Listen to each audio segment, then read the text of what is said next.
All right. This is the I Am Rapaport Stereo Podcast. It's 5:45 on Memorial Day. I'm just waking up. Super pumped. Oh, man. For Game 7. Super pumped for Memorial Day. A shout out to all the people that have served this country and that are serving the country currently. So this is the deal for the episode today. I'm doing a Game 7 NBA Finals diary of my day. It's Memorial Day. We're barbecuing. I'm going to be going down to ESPN on Rachel Nichols' show, The Jump. And then I'm going to be hosting Sports Nation with Michelle Beadle and Max Kellerman. I plan on interviewing a potpourri of people. The lineup is Marv Albert, the great Marv Albert, Mark Stein, ESPN reporter who covers the Warriors and the entire NBA. Sorry, I'm just getting up. Jamel Hill from ESPN, the great Regina King, actress from Jerry Maguire, Boys in the Hood, Poetic Justice. She's currently on American Crime on ABC. She just won a Golden Globe, Emmy nominated. Bill Burr, big fan of Bill Burr, and whoever else. So this is the I Am Rapaport super duper Game 7 diary, and it ain't all NBA. I got celebs, I got iconic folk, and we're going hard body karate all day. I'm about to blow my nose, brush my teeth, and we're making history today. Let's get it. The I Am Rapaport Stereo Podcast live. You down with Rapaport? Yes, I am. Down with Rapaport? Yes, I am. Down with Rapaport? Yes, I am. Down with Rapaport? Yes, I am. You better tune in, IamRapaport.com. Cause every single podcast, you know he drops bombs. I seen him on set, a seasoned vet with true talent. Catch him on his way to CrossFit, rocking the New Balance. He asked me to do the track cause he know I rhyme elite. But I'm just waiting for the Robert De Niro line of the week. Breakfast of Champions, hosted bagel, cream cheese, and lox. This is I Am Rapaport, the show never stops. We might catch him out in public, stretching his knees. But if you don't listen to the show, yo, wig up please. Wig up please. This is the I Am Rapaport Podcast. All right, this is the I Am Rapaport Stereo Podcast. I am waiting anxiously, nervously, and excited to get a phone call from probably the most iconic sports broadcaster ever. Definitely top 2 or 3. I mean, Marv Albert is going to be calling the I Am Rapaport Stereo Podcast. He's covered every single thing you could ever think of since ever. I had the pleasure of meeting him when I directed When the Garden Was Eden, the 30 for 30. I mean, nobody's been around the Knicks. He was a ball boy. Do you know that Marv Albert, when he was a kid, was a ball boy for the New York Knicks, and then he wound up becoming the radio broadcaster for the New York Knicks, and he's going to be calling up the I Am Rapaport Stereo Podcast any moment, and I'm waiting anxiously. I'm so excited. I can't. If I drank coffee right now, I think I would. I don't know what would happen to me. I don't know what would happen. All right, here we go. Marv? Hey, Michael, how you doing? It's been a crazy day here. You know, we end up, just the traveling is a killer between, even though they charter us, it's still, you do a game, you get on the plane, you do a game, you know, you got to prepare. So it's been nuts. So what do you do on your days off now that you're settled in I imagine in somewhere in San Francisco to cover Game 7? Like, do you have to relax? Are you allowed to speak? Like, how do you rest your voice and like rest your body and your mind and your excitement, like, you know, for all these games? You know, actually, the voice aspect is the toughest part of it, and I've been very fortunate. It's been about a 5-week stretch in which I was home in New York maybe for for 3 days, and the worst part of it is, you can pick up all kinds of illness on airplanes, with all the flying that we do. But no, the way it works in the playoffs, you do a game, you travel, you do a game, you travel. So on the off day, basically just redoing my notes and getting ready for the next game. And as you often do, you script your ad libs. Right. And, we have meetings, production meetings, and just plan out different situations, talk to players and coaches, do taped interviews. So you really, it's a lot of fun, but you're always on the move. You might go out to a dinner every once in a while, but I find it's tough to do that because you're turning around immediately. In the situation right now, it's pretty good because we're on one series, and it's the best series of the playoffs, the Western Conference Final. So we stay with the one team, but we've been jumping around between series, mostly out of the West. How is this series? I mean, you've covered so many playoffs and so many games and so many series. How is the ups and downs and the excitement of this series compared to the many series you've covered in the past? Well, it's been an unusual series because the last 2 games have been very, very good. Particularly last night to me was a classic. Because of the shooting of Klay Thompson and Steph Curry, and because it was an elimination game, and he had the defending champs, on the ropes, and could have been knocked out after this magical 73-win season. But we had 2 blowouts in the series, and so maybe we've had 3 very, very good games, and the ratings have been sensational because Golden State, it draws those type of numbers. But there have been a lot of other Chicago Bulls series in the past when NBC was covering the games and I was doing the games then. So when you had Michael Jordan winning his 6 championships, you had all the excitement there. We had the Rockets and the Knicks. We had, those 2 Houston championships, and that Knick Rocket series was great. And going all the way back to my radio days, 69-70, which I know you're well aware of after documenting it.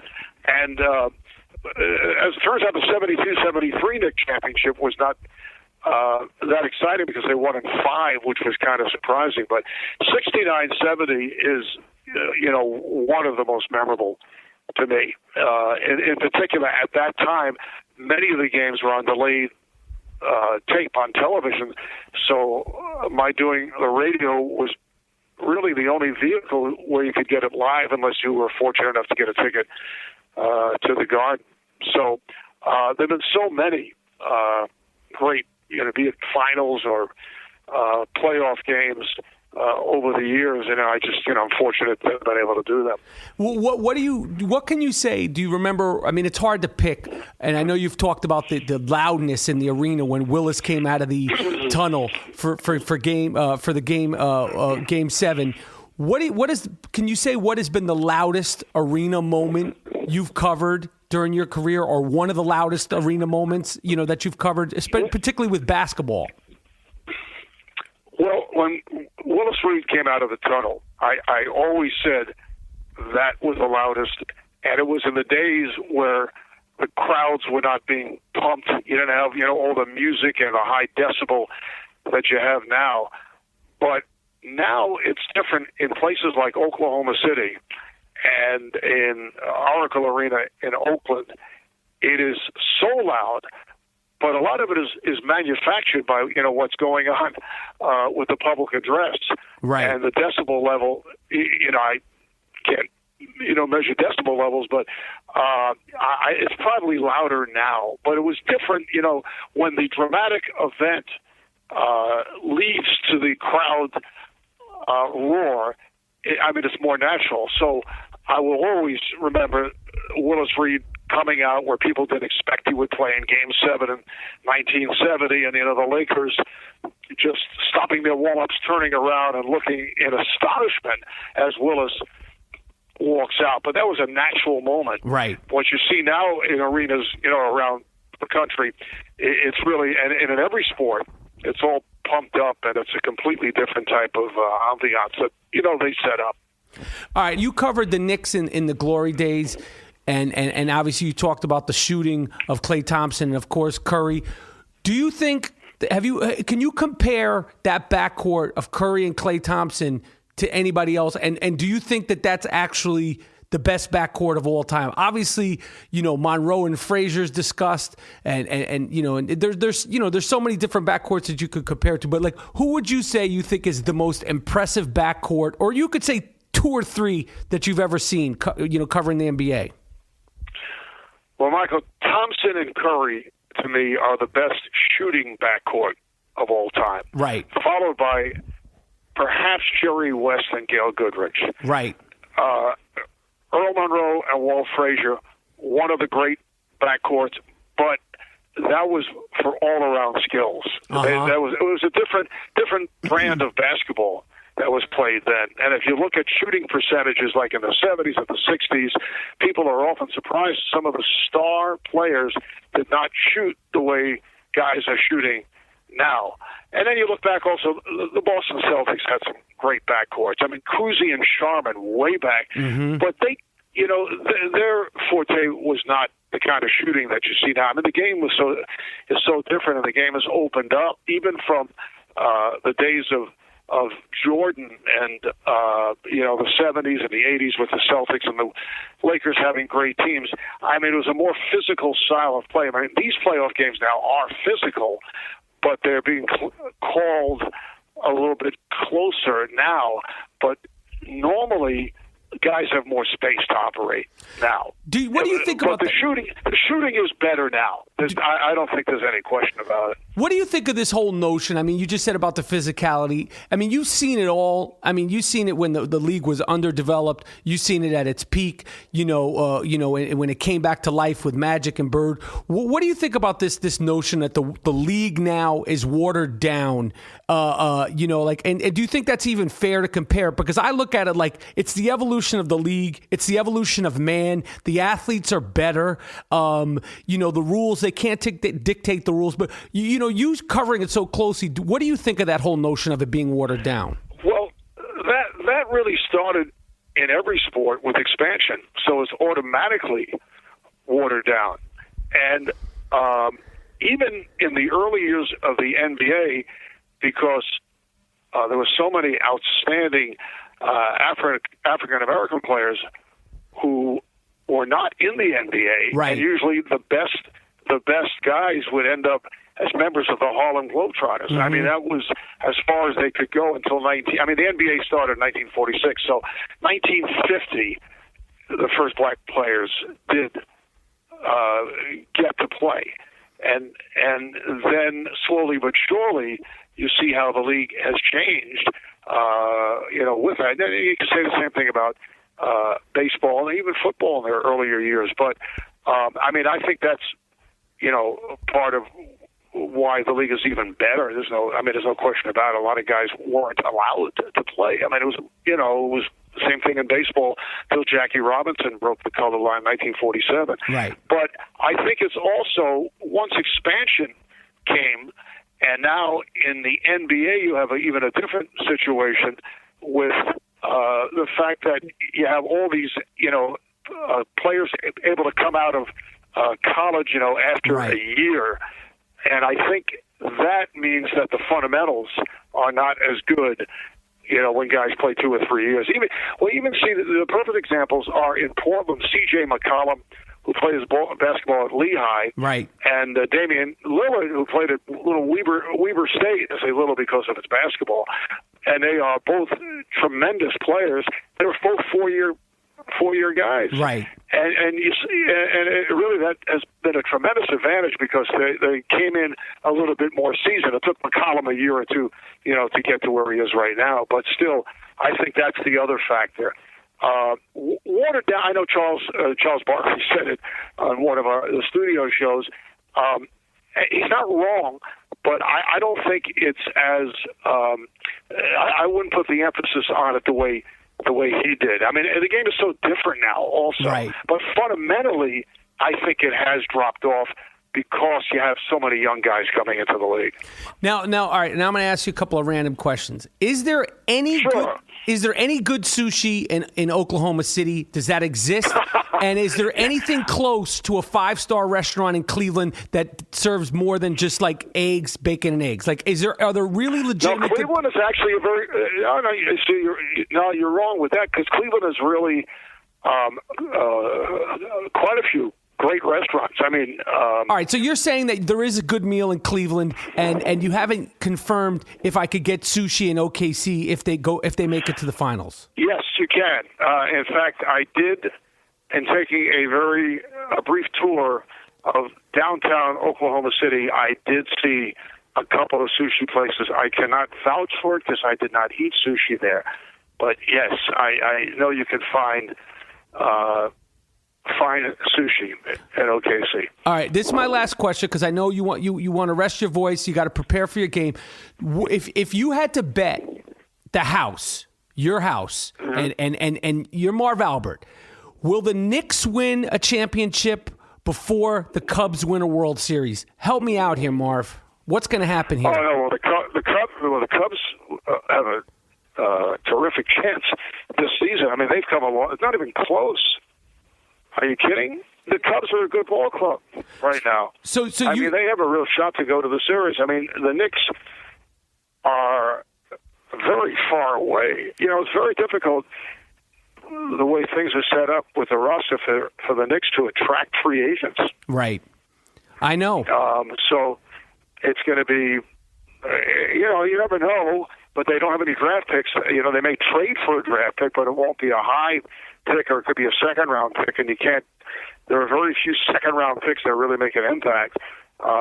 That's unusual, maybe somebody off the bench, but that would not even be a contest. You'd bet the house. I would not want to take your money on that one. All right. Okay. You know better than me. I mean, listen, the Cubs have some terrible luck. That's why I was asking you. You know better than me. And I mean, the pain of the Knicks. You were there. You lived it. You covered it firsthand. I was. I've never really experienced it. You were a child at the time. Actually, when I first started doing the Knicks, they were at the bottom of the league, and they drafted very well. Eddie Donovan was the general manager. They drafted very, very well, built a reasonable roster, and then really came on after they drafted Clyde and Willis and signed Bill Bradley as a territorial pick, which was in existence at that time. But they came on with the DeBusschere trade. They sent Howard Komize and David DeBusschere and Walt Bellamy to Detroit for DeBusschere, and that just made them into a championship contender. So, getting back to the Cubs, they are 33-14. They have the best record in the National League right now. Well, all right. Well, okay. So that's my answer. But I will take that. I'm not a betting guy, but I would be so happy to put that in writing. All right, Marv. Let me just tell you something. It's such a pleasure to speak to you. You are, I think, the most iconic sports broadcaster. You mean so much to me and to so many fans. And I sincerely appreciate the fact that you took time on an off day to talk to me. I'm a humongous fan. And I know you've done quite a few things. You can now check off on your list that you've been on the I Am Rapaport Stereo podcast. I'll let you go. And again, thank you for taking the time. Enjoy Game 7. You're the best.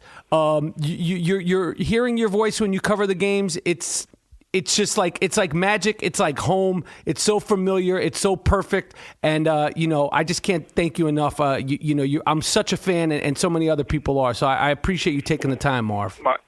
Michael, thank you. Very kind words. I appreciate it. And, I am a fan of your work, too. So thank you so much. It's very nice of you. All right, Marv. I'll talk to you soon, and have a great Game 7. Okay.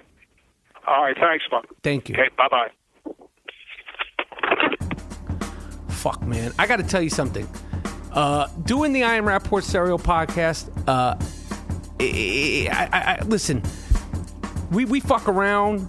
We have a good time, but to have a chance to speak to people that I admire and respect and have so many questions for, and I've had such admiration for over the years, the interviews and the fact that these people even speak to us for the I Am Rapaport Stereo podcast will never be something that I take for granted.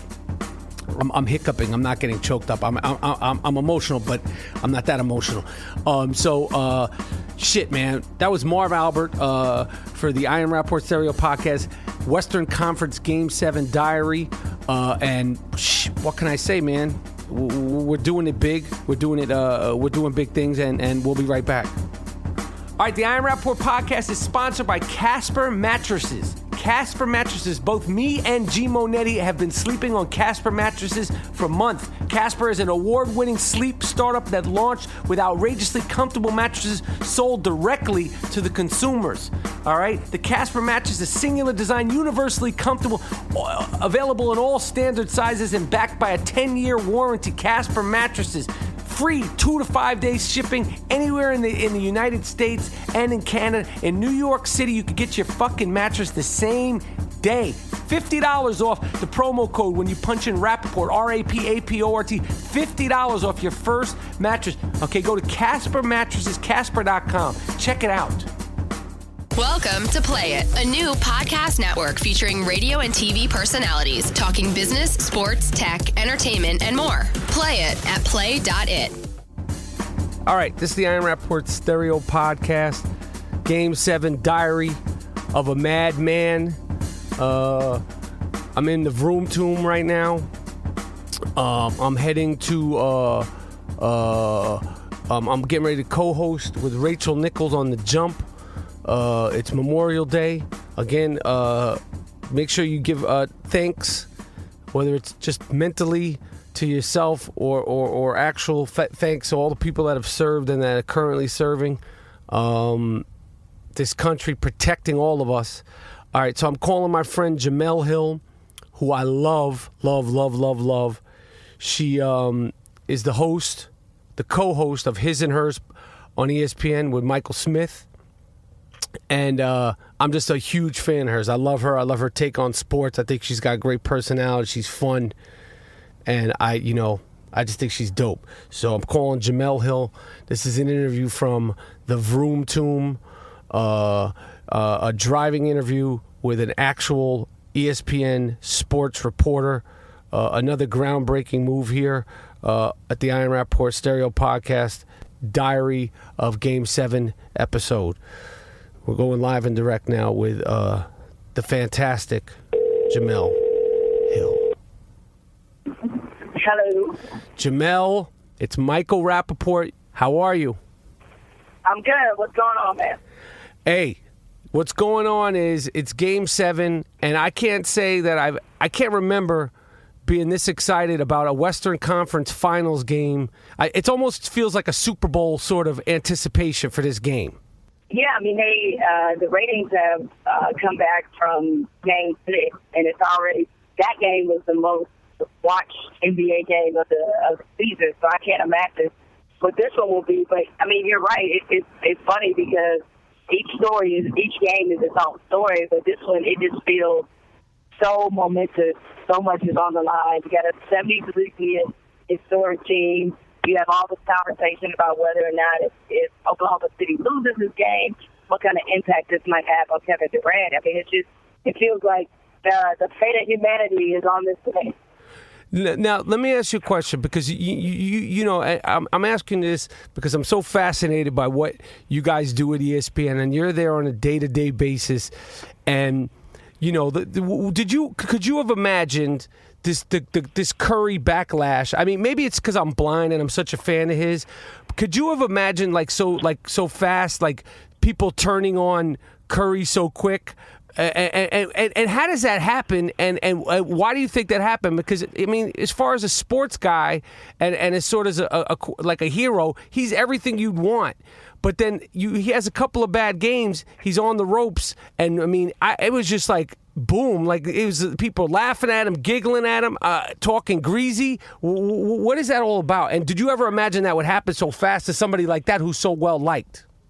I knew it would happen eventually, because eventually it happens to everybody, because success does breed contempt for a lot of people. But here's the thing. There's so many layers to the Steph Curry hatred.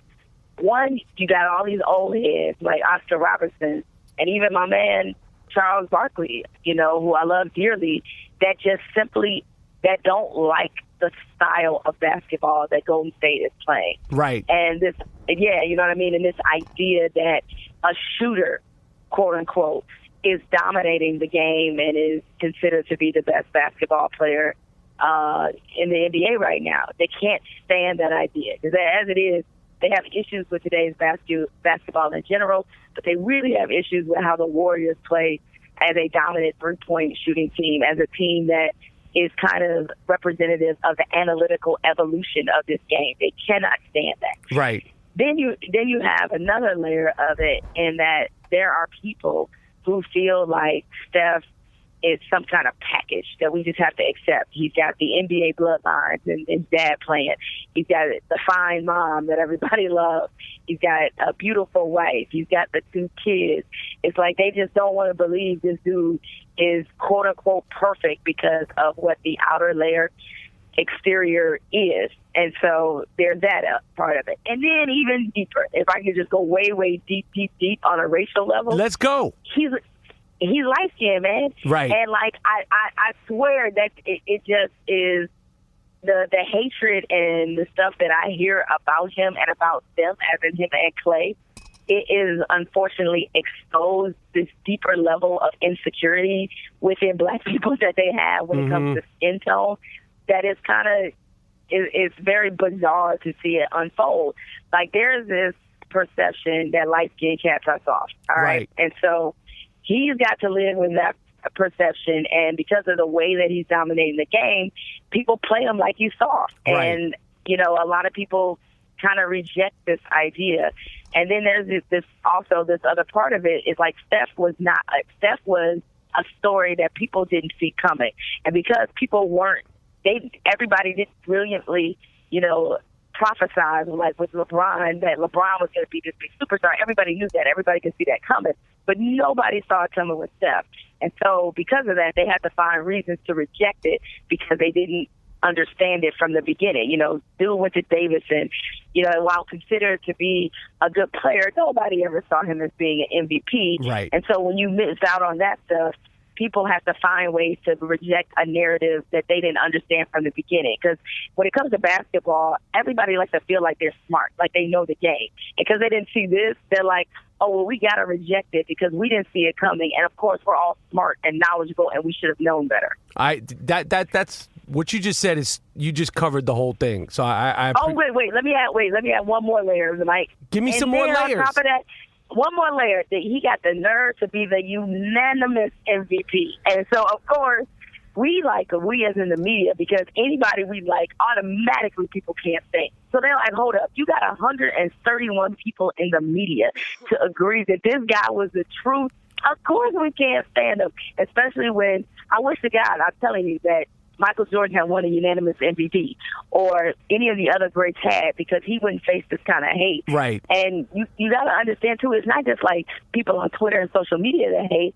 The open disrespect he's shown by other players I've never seen before. I never seen it either. It's crazy to me. I mean, it is completely crazy. For LeBron to all of a sudden, unprovoked, to go into this conversation about what value is in the NBA, it's like, he would have done that if Russell Westbrook won it. Right. Like, it's just like he just did it like completely unprovoked. And then, you have Dame Lillard dropping the tweet, no excuses. It's like, they didn't do that with LeBron. They didn't even do that with Dirk Nowitzki, all right? People going in on him, and his team got sent home in the first round of the year. He won an MVP. Right. And yet it's completely acceptable to do it with Steph.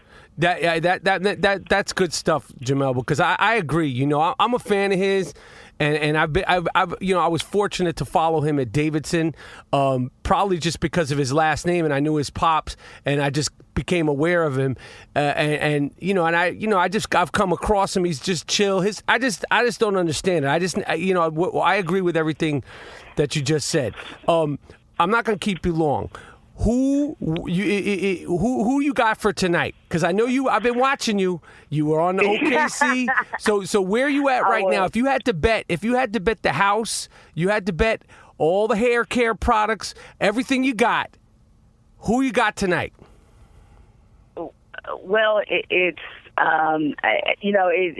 why I hate making predictions, because I originally, before the series even started, much like me and the rest of the free world, I had Golden State winning it all. Yep. And then for this particular series, I was like, man, Golden State in 7, because I was more or less thinking about the fact that these two teams have played each other throughout the season, and even though Golden State swept the season series, it was still very much all the games were tight, And so, look, if I had to bet my paycheck or, my salary or something important to me, it's kind of like I got to go with Golden State just because, look, history, it's a reason why on the road and, or rather home teams in Game 7s are 100 wins, 24 losses. Right. So it never happens in the NBA, rarely happens that people actually pull off the Game 7 road defeat. But this is, I'm hoping this game lives up to the hype because it seems like it will be a classic.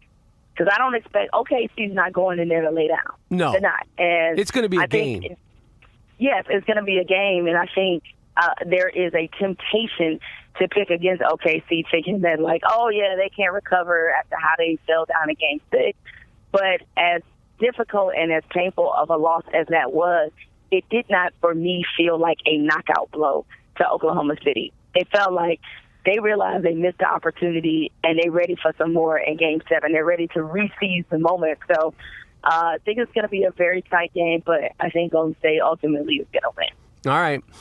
And so let me. This is a question I've always wanted to ask you. Like the type of fame that you have, being so recognizable, being on TV, and being recognized, in the sports world. I'm always curious about this, and it's not just with you. It's with all sports broadcasters. But you're a sports broadcaster and you're a female, and I always imagine like, do you ever get tired of people approaching you? Because I'm sure wherever you go, whether it's your coffee place, out to dinner, to get your nails done, the newsstand, the gas station, probably when people see you, they want to talk about sports. I mean, so I'm sure you appreciate, being recognized and being appreciated. But are you ever just like, I don't care. Like, are you ever sportsed out? Yeah, I am, but not like people wanting to talk with me about it doesn't like that. That's not the part that where I get sportsed out, so to speak. It's just, I try. And I'm not saying I'm always good at it, to have some semblance of balance in my personal life. So like, if I'm out and I'm hanging with friends, it's like usually the conversation is not like about sports. Other than probably at work and maybe with people I meet in the public, or I don't really talk about it that much. Wait a second. You know who's walking right by me right now? Who? Wait, come here. Look at you. Carrie Champion. Are you serious? I swear I'm on the phone with Jamel getting her on my.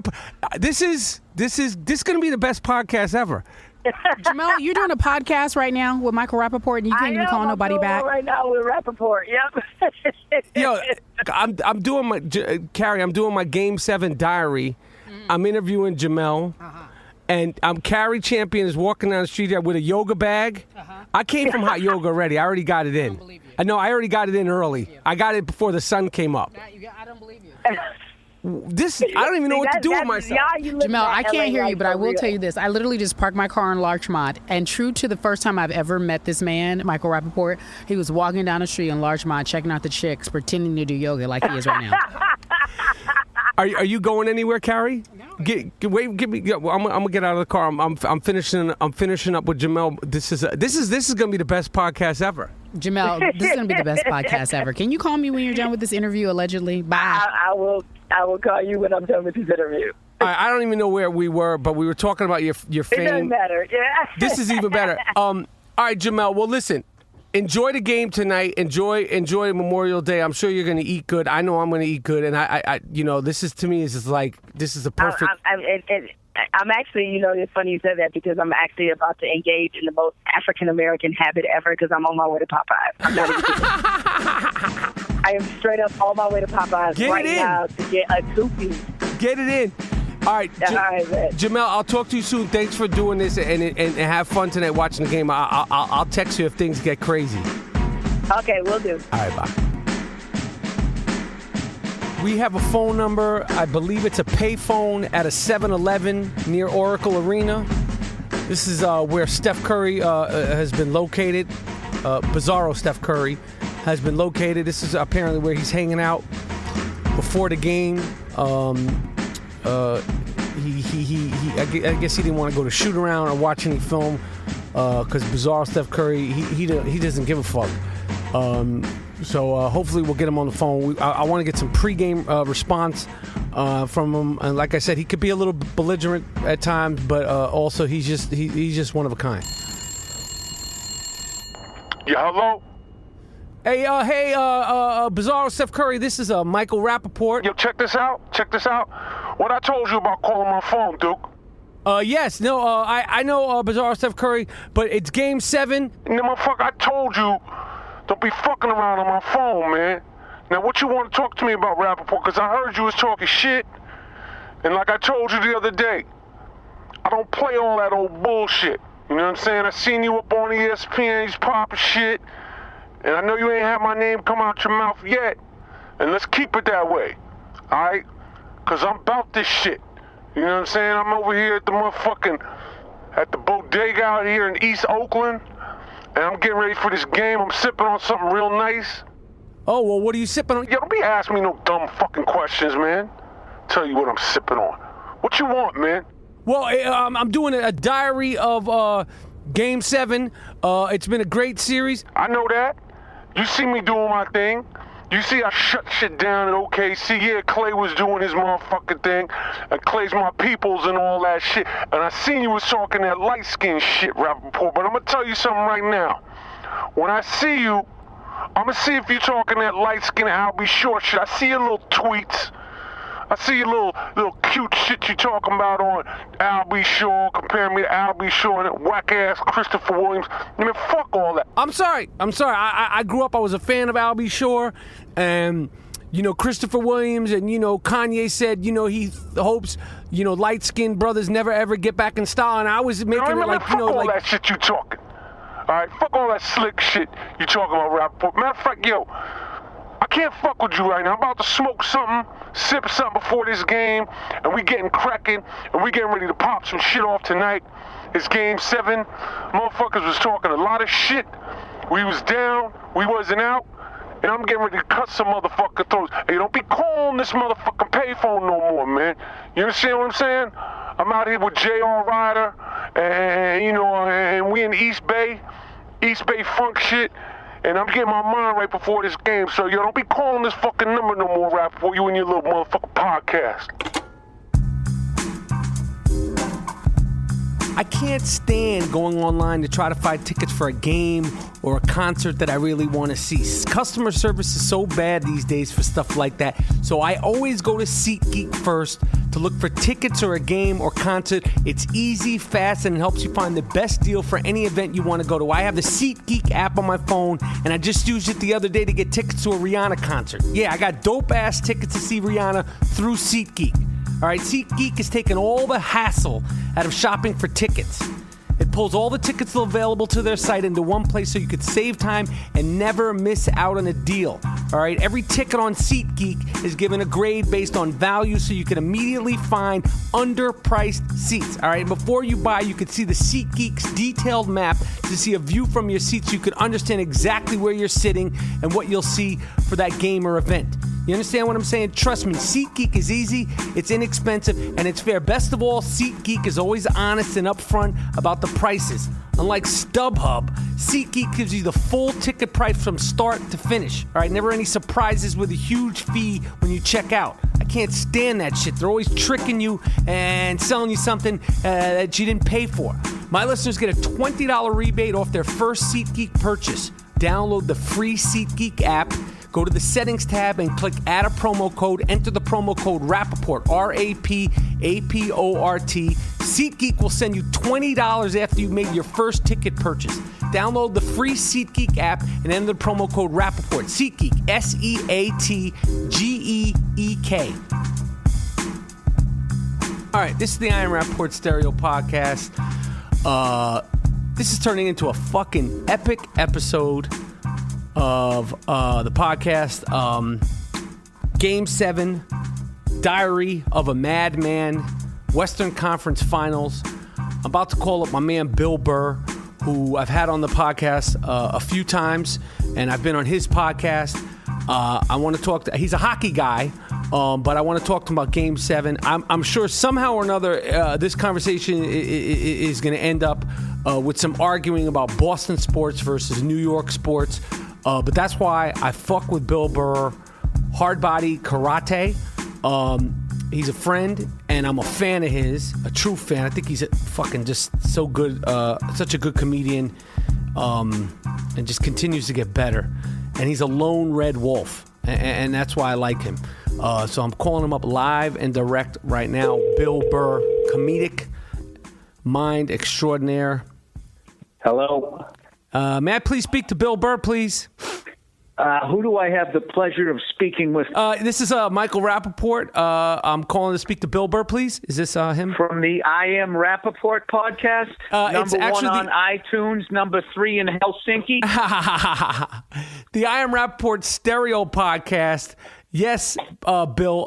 How you doing, my man? I'm doing great. No complaints. How are you doing? I'm good. I got a couple of questions before we get into sports here. Where are you? Say, I appreciate that you're nice up until this point before you really start to lay into me. No, I appreciate it. I see. I already predicted that somehow or another this conversation is going to go awry. Once I'm not going to name them right now. I want to keep things, above the belt right now. So before we even mention old Blue Eyes, I just want. As long as you let me know you're going to be hitting below the belt, that you know that you're being dirty. So I'm fine with that. Go ahead. It's not like you're not prepared. Listen, you're always prepared for a war, and I don't have to be prepared. I'm standing on the side of the truth. The first podcast I was ever on was yours. You know, I have tremendous amount of respect for you as a comedic mind. Here comes the wind up. And I love F is for Family on Netflix, which got picked up for season 2. Now, first of all, are you in the middle of writing that? Are you enjoying it? Yep, is it a love-hate relationship doing that? No, it's all love at this point. We're 5 episodes in of 10 that we're doing for season 2. We just did the table read for number 5, and then we got 6, 7, 8 coming up in June, and then we do 9 and 10 in July, and then the editing process starts. But I've absolutely loved the writing process because it's something that I knew how to do. I just was too scatterbrained to figure it out on my own. So once I got the show, to sit in a room with a bunch of professional writers, and even when I'm not trying to learn something, I'm just absorbing stuff that I don't even realize it by being in there. And it's great because I could always write dialogue, but just getting everything to track and land, it always seemed like a big giant pizza dough, and it would spin out of control in the third act. It would just shit the bed for me. No, I hear you. So you're enjoying it. So when is the second season of F is for Family going to be ready? Like, do they have a date when they need it out or when they're going to get it out? No, not yet, but it'll be early 2017, hopefully. Well, I love the show, and I'm fucking happy as shit that people are enjoying it. I'm sure it's going to be the type of thing that will live on and get bigger and bigger. Well, we got to get you on there, dude. We got to get you. I got to write something. Well, who do I got to fucking blow? Who do I got to suck off? Like, what do I got to do here? I don't know what. I don't know what I got to do here. Like, you said there's 4 you've already done 6 episodes, so I got to suck my way into, like, the last 4? Or, like, what's the fucking deal here? Well, I'm not going to insult you. I want to bring you something nice. All right? It's not like we got chopped liver on the show either. I mean, all you big shots that are enjoying it, you want to come on. So I'm going to get you there, Mike, okay? Okay. Bring your fucking eyebrows down and relax. You're talking to a friend here. Okay, I'm fine. I didn't want to bring it up, but you tell me you're ramming through season 2 and then you're gearing up for season 3, and it's just, all I get is heckling from you, like, about this tournament and that tournament and this game and that game. It's like, I don't know who I got to break out the fucking knee pads. I don't know what I got to do. But let's stay focused. What are you talking about? I had you on a podcast and inspired you to now become one of the Mount Rushmores of the media. Well, you're the guy. You're the guy, and I don't want to kiss you off too much, but aside from that's what you do. You totally hype me up, and then you take me out. You got it. See, this is why I fucking like you. But the one thing that I want to say about you and me, because our podcast episodes, people love them. I love them. But the thing that I want to ask you is, I know that I'm out of my mind. I know that I have a lot of issues, social issues, anxiety issues. I know that I was kicked out of 9 schools, okay, growing up. But do you not know that you're fucking nuts? One a year. No, do you not know that you're crazy? Because you're fucking batshit nuts, Bill Burr. I say this with all due respect. I want to know, are you aware of this or not? You're married to a beautiful woman. She's like totally like straight, normal, and sensible. And I just want to know, like, are you aware of the fact that you're totally out of your fucking your mind? No, yeah, of course I am. See, and then when you say it in that regular straight tone there, it makes me even more nervous. Like, I don't know if you're reading a script or that was like not you, or like there was a program thing. No, I am completely aware how fucking out of my mind I am. Okay. Absolutely. But I picked a job where it works. If I was in anything else, I would be. I would adjust because I'd have to survive, but I would not be happy. Now you'd get locked up. I think you'd get locked up. Like they'd red flag you. No, I would. Come on, man. You've seen those prison shows on TV. You know goddamn well I wouldn't survive 2 minutes in there. You know, there's a line. I have a line I won't cross. But I mean, as far as like talking to myself in the car and spinning off into crazy land, I definitely do that. But if you give me a stack of shit to get done by Monday, I can function enough to get that done. But you prefer that over getting raped in prison, like on a bi-weekly to weekly basis? Bi-weekly? That must be a medium security prison. No, because they'd want to let you heal up. Like I have a feeling like they because with the red hair and the freckles, you'd be like a hanging fruit. So they'd want to let you I said to my wife, I said, you know what? I think for once if I went into prison, I'd be considered exotic. Oh yeah, because there'd be so few. And Nia said to me, she goes, "You're about as exotic as a grilled cheese sandwich." No. In there, you'd be like the Rihanna of like gang rape culture. Like you'd be like special. I'd be like a Puggle. Yeah. Remember when Puggles first came out and everybody just thought they were the most adorable things? Granted, they didn't want to fuck them. Well, probably some people did, but you just slide it over to the prison culture, and that's what would happen. Now, let me ask you something. Last year, you performed in Madison Square Garden, which is so incredible and such an accomplishment for a comedian. Out of all the places you performed, what has been, like, just in terms of the intensity and the appreciation and the crowd response, out of all the shows you do, can you say one arena, one place, or one concert where you were just like, wow, just the volume of response that you've played in? There's been too many, because there's all like the steps to get there. There's everything from the first time you ever killed, first time you got on stage, first time you ever killed, first time you went up in a hell room and you were the only guy who had a good set, first time in front of an all black crowd, all of that stuff. But the first time doing Letterman, this is so many notches in the belt that I feel you have to get all of them or enough of them to be sort of start to understand what is and what isn't funny. You got to go up in front of many different crowds as you can, many different situations. But Madison Square Garden was definitely something that, I'll never forget. It was incredible. It's incredible, man. I'm sure. I am, and I'm putting that out on vinyl, by the way. Are you really? Probably. Yeah, because there's going to be some overlap with my next special, so they'll get to see like the it's like when I did Carnegie Hall, I did release that one on vinyl too. It's for like super nerds of my stand-up because there's too much overlap if I just put it out as a regular audio thing. So I make like this, I try to do like an old school like comedy album type thing for I only make a couple hundred of them and sell them or whatever, but it's out there, it's documented. And then somebody always ends up uploading the thing anyway, so everybody gets to listen. All right, I was asking you about the response from crowds because we've been texting during this series, and this episode is focused around the Golden State OKC series, and you're an OKC guy. I know you're a hockey guy. This isn't a stat podcast. This is actually a podcast where there's fact checking is regarded as some bullshit. It's a non-fact checking podcast. Okay. This is right in my wheelhouse. Yeah, I'll tell you why I like OKC. I like Durant because way back in the day, and I was actually at the game when OKC played the Miami Heat when they had the big three, LeBron, Bosh, and Wade. Mm-hmm. And right in the beginning of that game, Chris Bosh got in the face of somebody from OKC, and Durant stepped in.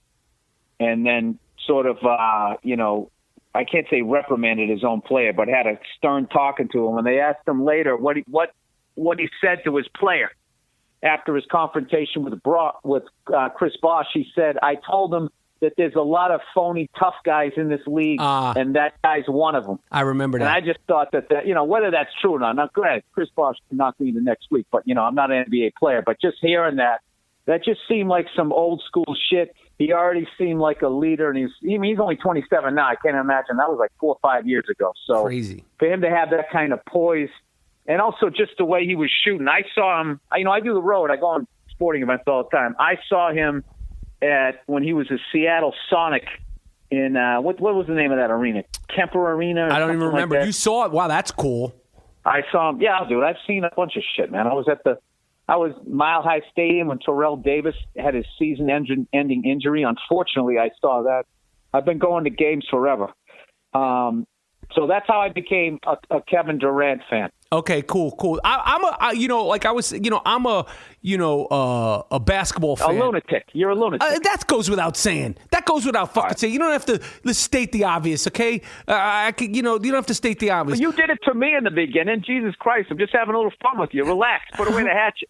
No, all right. Let's just jump into it. Okay. Well, what's the deal with your? Because I feel like you know where this is going, and I know where it's going. I tried to avoid it. Let's milk it here. Let's milk it a little bit. Let's talk about the Golden State Warrior game. How much fun was that game? And are you on the road, or were you watching that at home? I watched that at home, and it killed me because OKC had them beat, and they lost their composure with about 4.5 minutes left. They got so freaked out that the Warriors were still there, and they were up by 7, and they started playing like they were down by 7. And what I loved about watching the Warriors was the whole time, how much OKC got up by 14, 15, maybe even more than that in that game. They just kept, they never rushed. The guys didn't just start taking stupid shots, whatever. They just kept playing their game. And I think it freaked them out. You know what I learned? That obviously if they win Game 7, I'm completely wrong, but they still look like they're like a year away. And what the Warriors did to the OKC's fan base reminded me of 80s era Celtics, Lakers, and 90s era Bulls teams, where they loved going on the road and just loved ripping the heart out of it. It was like almost better to win on the road. I mean, that was devastation, man. That was the last time I heard silence like that leaving a stadium. I went to an LSU Alabama game in Baton Rouge, and LSU had the game won, and they started playing Marty Ball, and Saban in Alabama came back and won. Dude, 100,000 people walking out of it. You could have heard a pin drop. Even the Alabama fans were being quiet, being like, well, we shouldn't talk shit now because these people are so devastated they might cut our heads off. Yeah, that'd be dangerous. All you heard was the feet of people walking out. What's your prediction for Game 7? I would never write anybody off, but I would be surprised if OKC comes back from that. I'm going to give you what everybody's saying is the series is over. Yeah.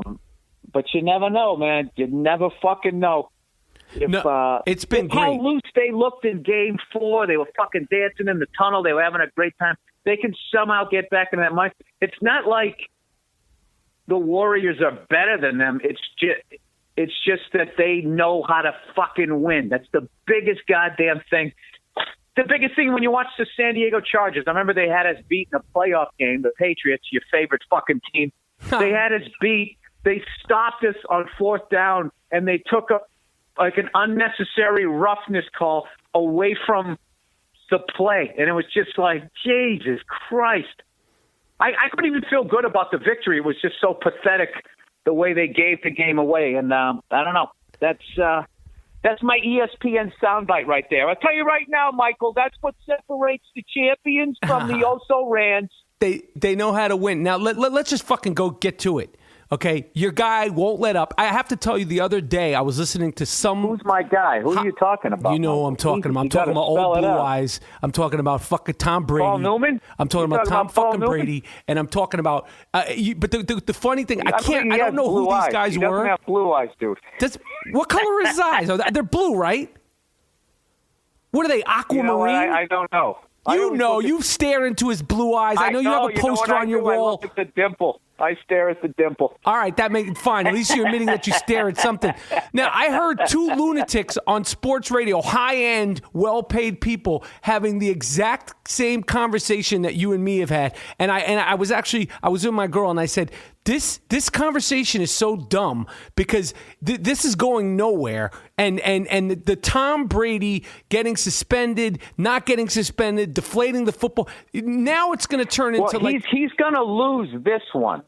The reason why he won, even in appeals, the reason why he won the first one was the first one he was arguing basically whether or not there was enough evidence to prove that he cheated. And I knew from day one, if that ever went to a court, it would be laughed out. I mean, the judge almost yelled at the commissioner there, like, why are you wasting my time with this? So then what the NFL did smartly is they regrouped and they changed what they were taking them to court for. Now what the case is about is whether or not a corporation has the right to suspend an employee. Right.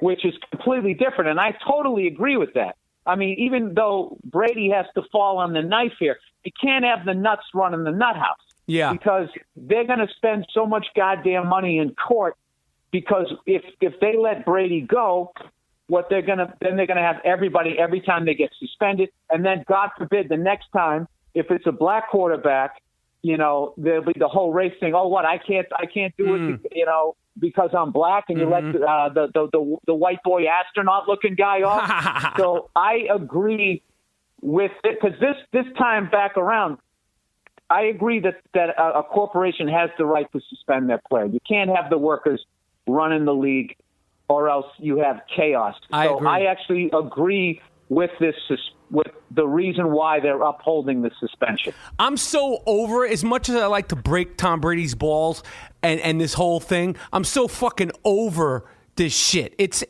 so pathetic that it's still going on and still being talked about, and the argument and the right I think Brady should I understand why. I mean, the reason why he won't walk is the same reason why he's been to 6 Super Bowls is because he can't shut it up. But I think at this point you just walk. You say to hell with it.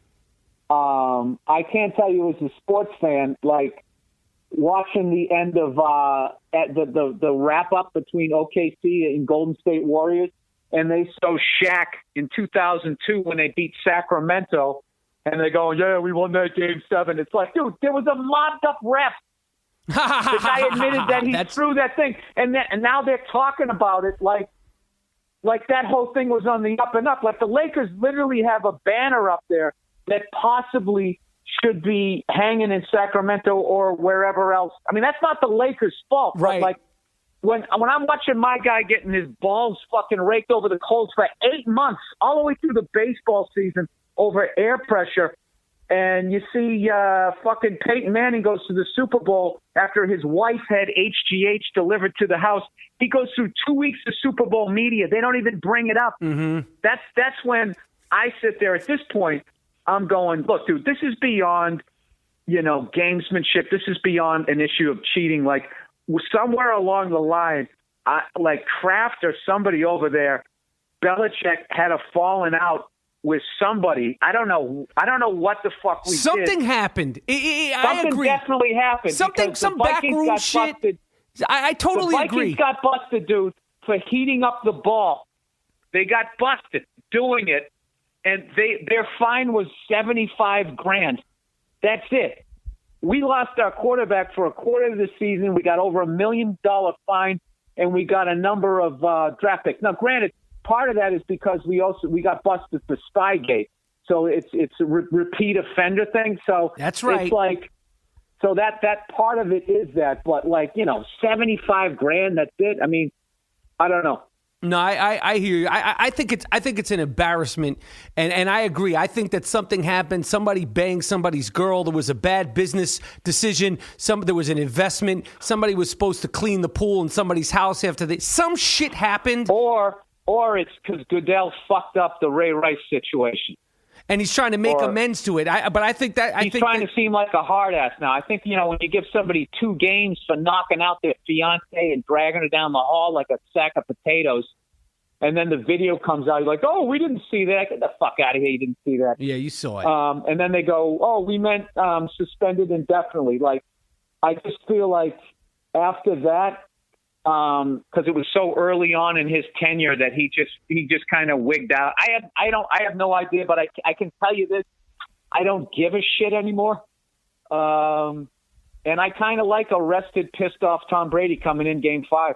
I got to admit, I like it too, because as much as I can't stand the Patriots and all that shit, I love his tenacity and I love his competitiveness. Wait, aren't you a Giants fan? Yeah, I'm a Giants fan, but I've said why would you hate us? Of course I hate you, but I love when the Yankees used to hate the Red Sox when I was growing up. I'm like, what did we ever do to you? Now I know you're a baseball fan, and I'm gonna bring this back to baseball, and then I'm gonna bring it back to basketball, and then I'm gonna leave you alone to go create and do what you do. If you had to bet the house, and you got a nice fucking house, who's going to win? They had a decent house. It's fucking nice over there, okay? They're doing construction. They're upgrading. Like I was there. I ever earned into it. I was there nice once when I bought it. And I'm concerned that I haven't gotten invited back. That's a whole other conversation. The thing that... Can I tell you something? Mm-hmm. When I bought this house, all right, I'm going to pick the right sports team. What's a good sports team that was never winning shit? And then they got, like the Patriots. When I bought this house, this fucking house was like the New England Patriots in 1992. Okay. Or 91, when that guy who had the fucking electric shavers. I liked it so much, I bought the company. Remember when he fucking ran the team? Yeah. Yeah, that's what this house was. Now it's nice. If you saw it before, you could actually stick your fucking Boston-hating giant head through the walls, and you could have seen the cloth wiring. And dude, I'd like shit show. I had a gas leak here. It's shit show. So I'm the dope. Like, what was that game you played? The Wonder Ball. If you held the ball at the end of the song, you were out. Yeah. After 100 years of people living in this house, I got left holding the ball. So the next fucker who buys this house is going to think it's immaculate, but I'm going to walk away limping, knowing that I did the right thing for this structure. You'll be good. You'll be good because you upgraded that shit. But here's the question. You had to bet the house, the now new immaculate Bill Burr estates. I'm actually looking at a hole in the wall. I still have to get patched up as you're saying that. Yeah, well, you did that to you. What, did you bang your fucking head through the wall, or was it a fist, or like throw something? That's you. You can't blame anybody for that. I was replacing pipe that was leaking. It was galvanized pipe. It's all nice and brass, just like the balls you have to talk down to me knowing what city I'm from. But go ahead. Who's going to win a championship or a World Series first? My Knicks or the Chicago Cubs? Now, I know the Cubs are doing well, and I know you follow baseball more. If you had to bet everything long term, now, because the Knicks ain't winning a championship in the next 2 or 3 years. We're just not. But if you had to bet everything, knowing the kind of spooked out Well, now ghost, that you said that, I'm going to go with the Cubs. But what I was going to say is that's a really hard one because you got Phil Jackson, who is the king of amassing free agents. I'm giving this guy his respect because when he came to the Bulls, he was just former Knick Phil Jackson. He became Phil Jackson there. And why I always say Jordan is better than Kobe is because Kobe won 6 with Luke Longley and fucking Bill Cartwright as a center. You mean Jordan? Jordan won 6. Yeah, I'm saying Jordan. Yeah, sorry. And the only major free agent signing they had during that whole run that I can really remember was Dennis Rodman. Right. You know, everything else was draft picks and just guys like, you know, Steve Kerr and shit like that. But I would say you guys had Phil Jackson, and then what's his face? The Cubs got our boy Theo Epstein, and I think Theo Epstein is on a mission because after we won in 2004, if you remember, he all of a sudden was going. They were renegotiating. All of a sudden, he was going to leave, and then he came back, and then he left. And I think what happened was that that was a huge curse, the whole curse of the Babe thing to end, and everybody wants credit. It was like there was a hit TV show, and everyone was trying to get their stink on it. And I think he ended up fucking leaving, and he's now with the Cubs. And if he ends the curse of the Babe and then the curse of the GOAT, shit, I feel like he wins. So I feel like that guy is really driven, considering he's left. Since he's left, we won 2 more times, I believe. I don't think he was there. Maybe he was there for 07.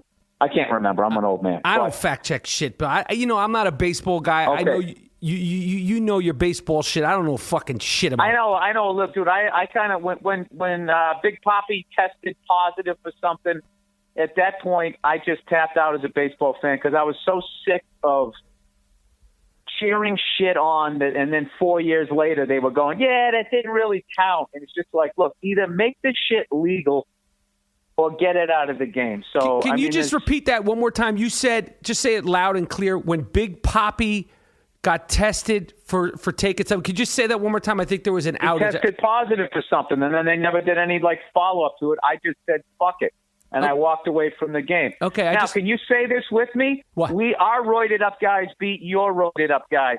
I don't know what you're talking about. I have no idea what you're talking about. New York Yankees, all of you fucking jerk offs with fucking A-Rod and Derek Cheat. You know what I love? One time I was in New York, and on the back page, they were talking about Brady.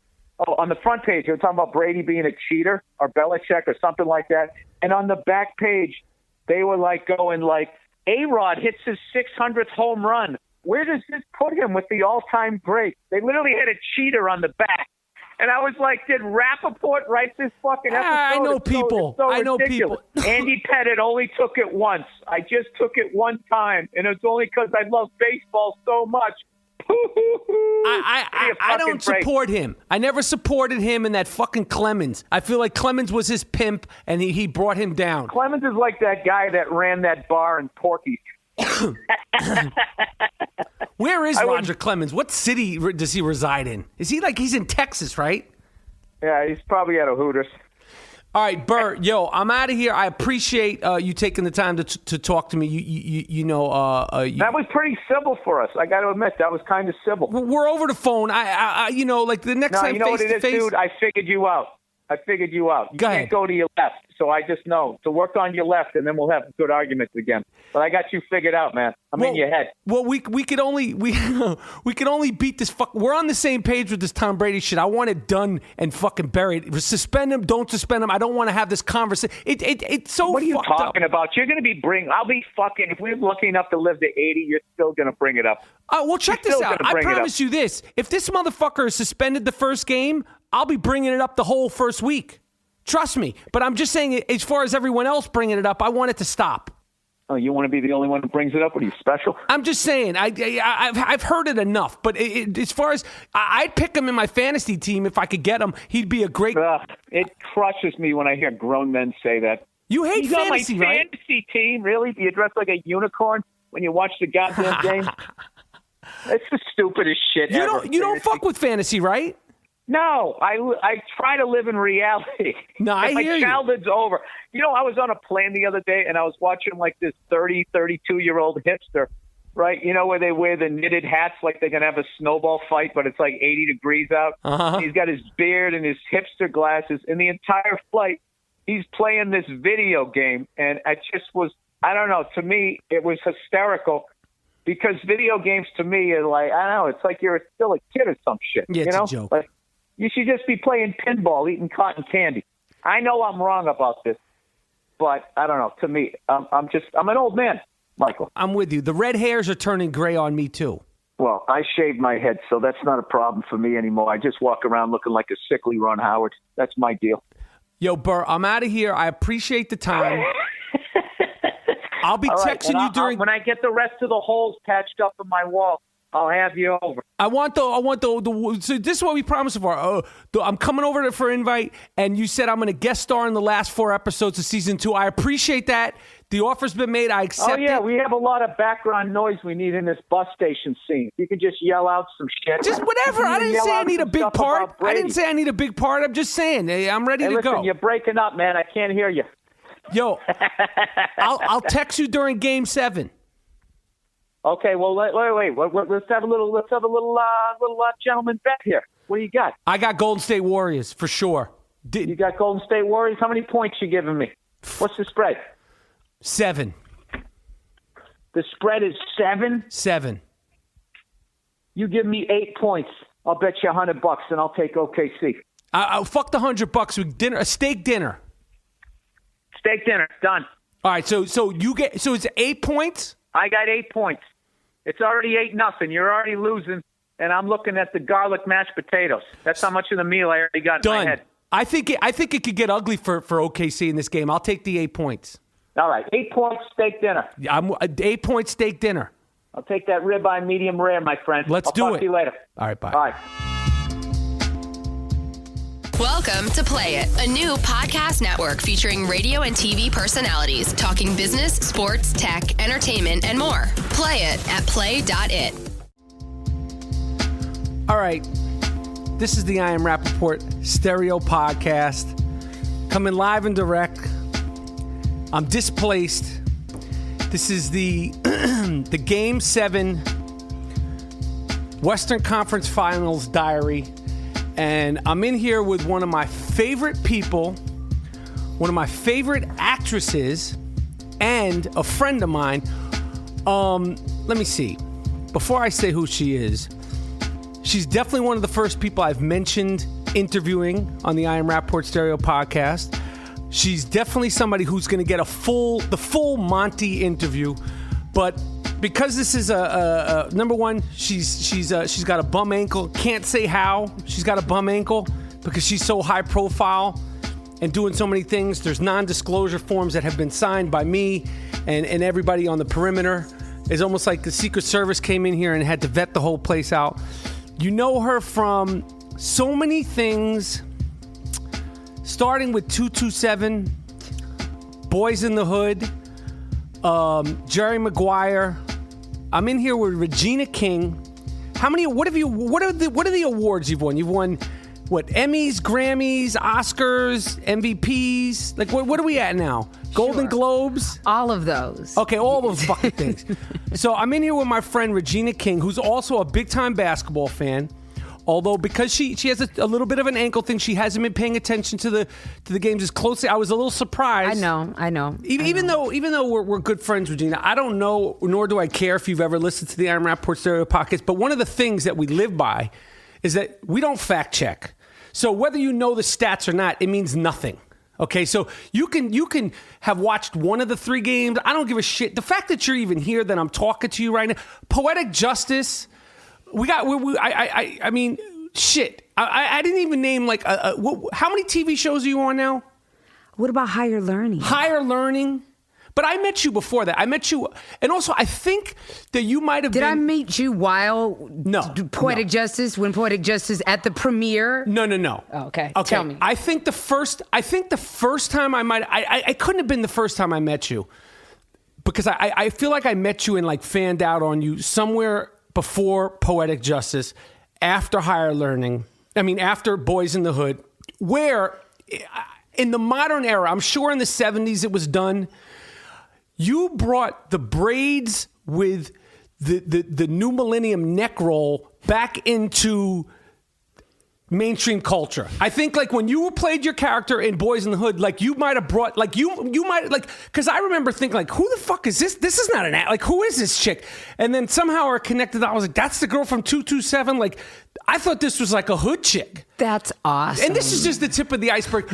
So Jerry Maguire, where Cuba Gooding, you won the Oscar, and I mean the fact that you have not been nominated for an Academy Award is just like, okay, well then we're going to do it on the second half of your life. She's somewhere close to my age, but looks 26.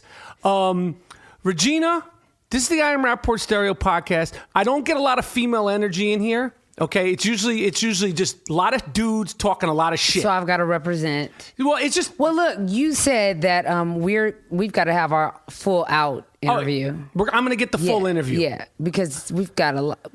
It's a lot. There's a lot that we've got to cover. I have a lot of questions, but you brought up the Poetic Justice rap party, and I distinctly remember this. I distinctly remember this about the Poetic Justice rap party.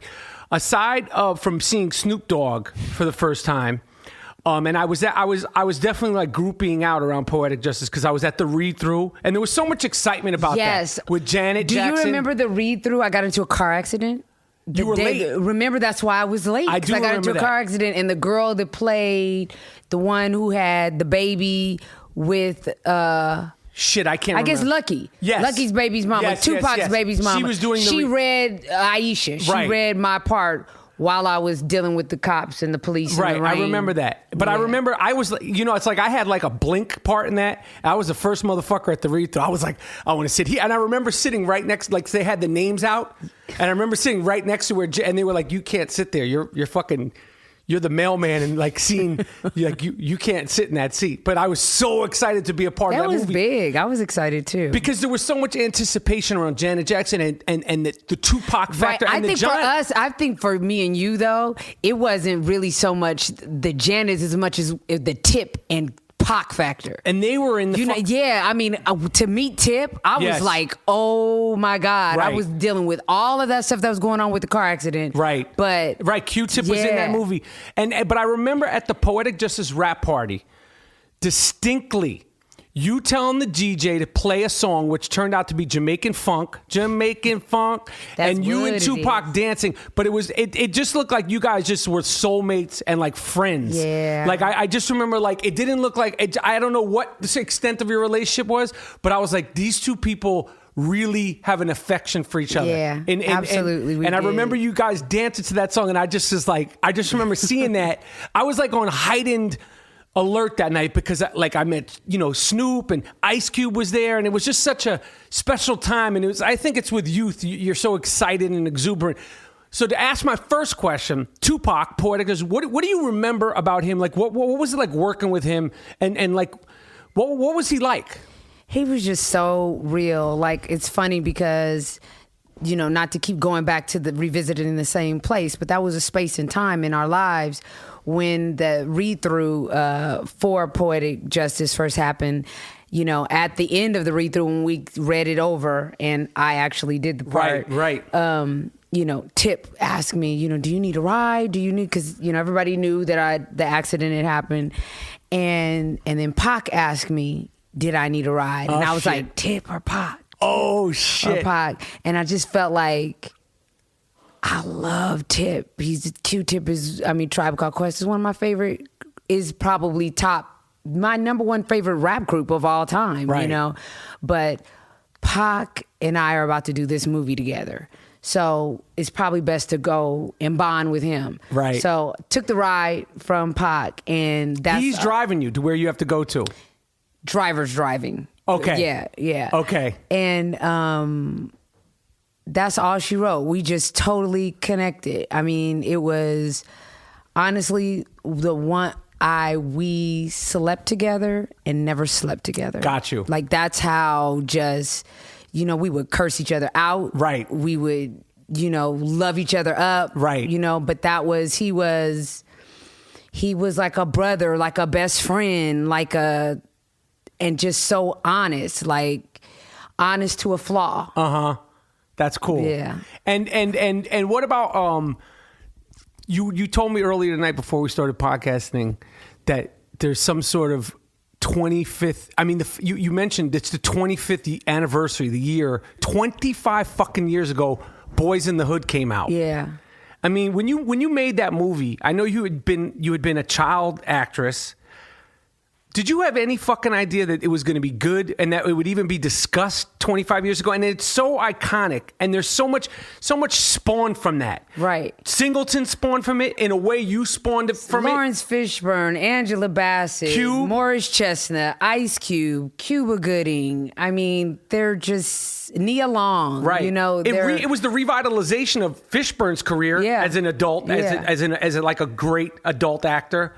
Did you think you were making some like little hood movie, or did you believe in it? Or I mean, I don't know that I thought that it could be like, thought that it could or couldn't be on the level that it is now. I mean, it's something that's actually like looked at in schools and studied. Right. Part of sociology or anthropology classes or whatever. But I did feel like it was something special. Right. There was that feeling of, and maybe it might have been just so many of us together doing something we had never done before. Right. And you have that many people with that same experience, that becomes palpable, that energy. Right. So that could have been part of it too, And would you have ever predicted, I mean, obviously everybody knew he was talented, a rapper, because you never would have thought that Ice Cube would become such a ginormous household name. I don't want to say crossover because I don't believe in that term. Yeah. But if you're talking about Ice Cube from NWA, that's really crossover. Like this motherfucker shows you how stuff works. It's the craziest shit. Cut to however many years later, I'm doing Boondocks, and a lot of some subject matter in the Boondocks came up from actual conversations that would go on in Aaron Magruder's life and the other producers on the show, experiences that. And, like a lot of great shows, that's where a lot of the material comes from. And I was telling Aaron, I can't remember what movie was out by Ice Cube. And I told my son that he used to be a gangster rapper. And he was like, the dude from like, Are We There Yet? Right. It was something like that. And I was like, yeah, he used to be, and played in WA, and he was floored. It was like shocking. So that actually became a line for Riley in the Boondocks. Okay. Yeah. Now, the Boondocks is, I mean, I listen, this isn't the full Monty Regina King interview. So, I'm not even going to get in. I'm picking and choosing my shit. I want to stay NBA focused. We haven't got to NBA. We haven't even gotten to the NBA. I've been courtside to NBA games. I think 2 games you and I have went to courtside. Oh my gosh. There was one game where I had something to eat that didn't work with my psyche. Yes, we had something to eat. And we wound up leaving courtside. I remember the yellow on the court was bright yellow and the purple on the court was real purple. And I remember just being like, oh my God! It was a slow burn. It was a slow burn. It was a slow burn. And thank God for our youth. Thank God for our youth, and we got out of there. And then, I mean, whatever. That's a whole. That's during the full Monty. Maybe we'll revisit that then. That's the full Monty Regina King interview, which is totally overdue. But you've been to All-Star Game. You're an NBA fan. Yes, we've both brought our kids to all. You've coached celebrity games. We were at All-Star Games when we were not parents, and All-Star Games as parents with our kids. Right, when we were like, fuck, I got to go to another All-Star game. Because as fun as they are, it's almost like there's fun, but there's a price to be paid. Like you can't, like All-Star game usually like it ends on a Sunday. You don't want to have anything to do on Wednesday. You want to like almost a full week to recover just from that, the hustle and bustle and craziness and excitement of being a fan. Forget if you're a participant of it, but if you're like, just the fandom of it. Yeah. And I mean, talk about the freaks come out at night. You were at All-Star. I remember you went to All-Star game in Vegas, right? Yeah. And you've been to a handful of All-Star games. Was the All-Star game in Vegas as fucking, because I didn't go. I don't know why I didn't go. It was, but not, the freaks don't come out at night. The freaks come out to play 24/7. 24/7. You get the real pimps. Ian and I did not go to the actual game because by the time we got to that day, we were like, you know what? Enough. And we stayed in the hotel room and watched that shit on. You had enough. We had had enough. I mean, the pimps. I mean, if you think that pimping doesn't exist in America, go to an NBA All-Star game. That was our last All-Star game too. You had enough. You were we haven't been since. Yeah, I get it. I get it. But the dreck, the good, the bad, and everything in between shows up at an All-Star game. And if you think like we live in LA and New York and we're kind of sheltered, the middle of the country, they all come. From all the spots, from the dark corners of every hood, every, and I'm not just talking about white, black. I'm talking about all colors. They're all there. Yeah. It's a beautiful thing. It's like a reality show. And it's unbelievable. Free, it's open for everyone. It's unfucking believable. I wanted to do a documentary about All-Star Game Week because I always and I want to go up to people and be like, 2 questions. Who are you and what the fuck are you doing here? Because I know you're not going to the game. Right. Right. Like you have that outfit. Where did you drive down from? How'd you get here? Yeah, how'd you get here? Like, How'd you get your here? paperwork cleared? Like how the bus? Greyhound? I'm really curious about how this past All-Star game went in Toronto because a lot of people had to have passports. I'm sure it was so more eliminated. low-key. It probably eliminated a lot of interesting material that. It might not have been as great of an All-Star game, I bet. I agree. I can almost bet that it was not as dynamic. I totally agree. It didn't have that je ne sais quoi. Yes. That it factor that an All-Star game will have. All right, so let me just ask you this. You're friendly. You've met NBA All-Star players. You met NBA players. I know they're always excited to meet you. Number one, because you're Regina King. Number two, you're like you're an iconic actress. You're I would say an iconic actress with a sex symbol quality. You have a longevity. So I know how these ball players are. They must be excited to see you just as excited as you are to meet them as a fan. So over the years, who has been your favorite players to meet that it went well? You were just like, this fucking guy is cool as shit. Oh, I can't really think of one that I've met that wasn't cool.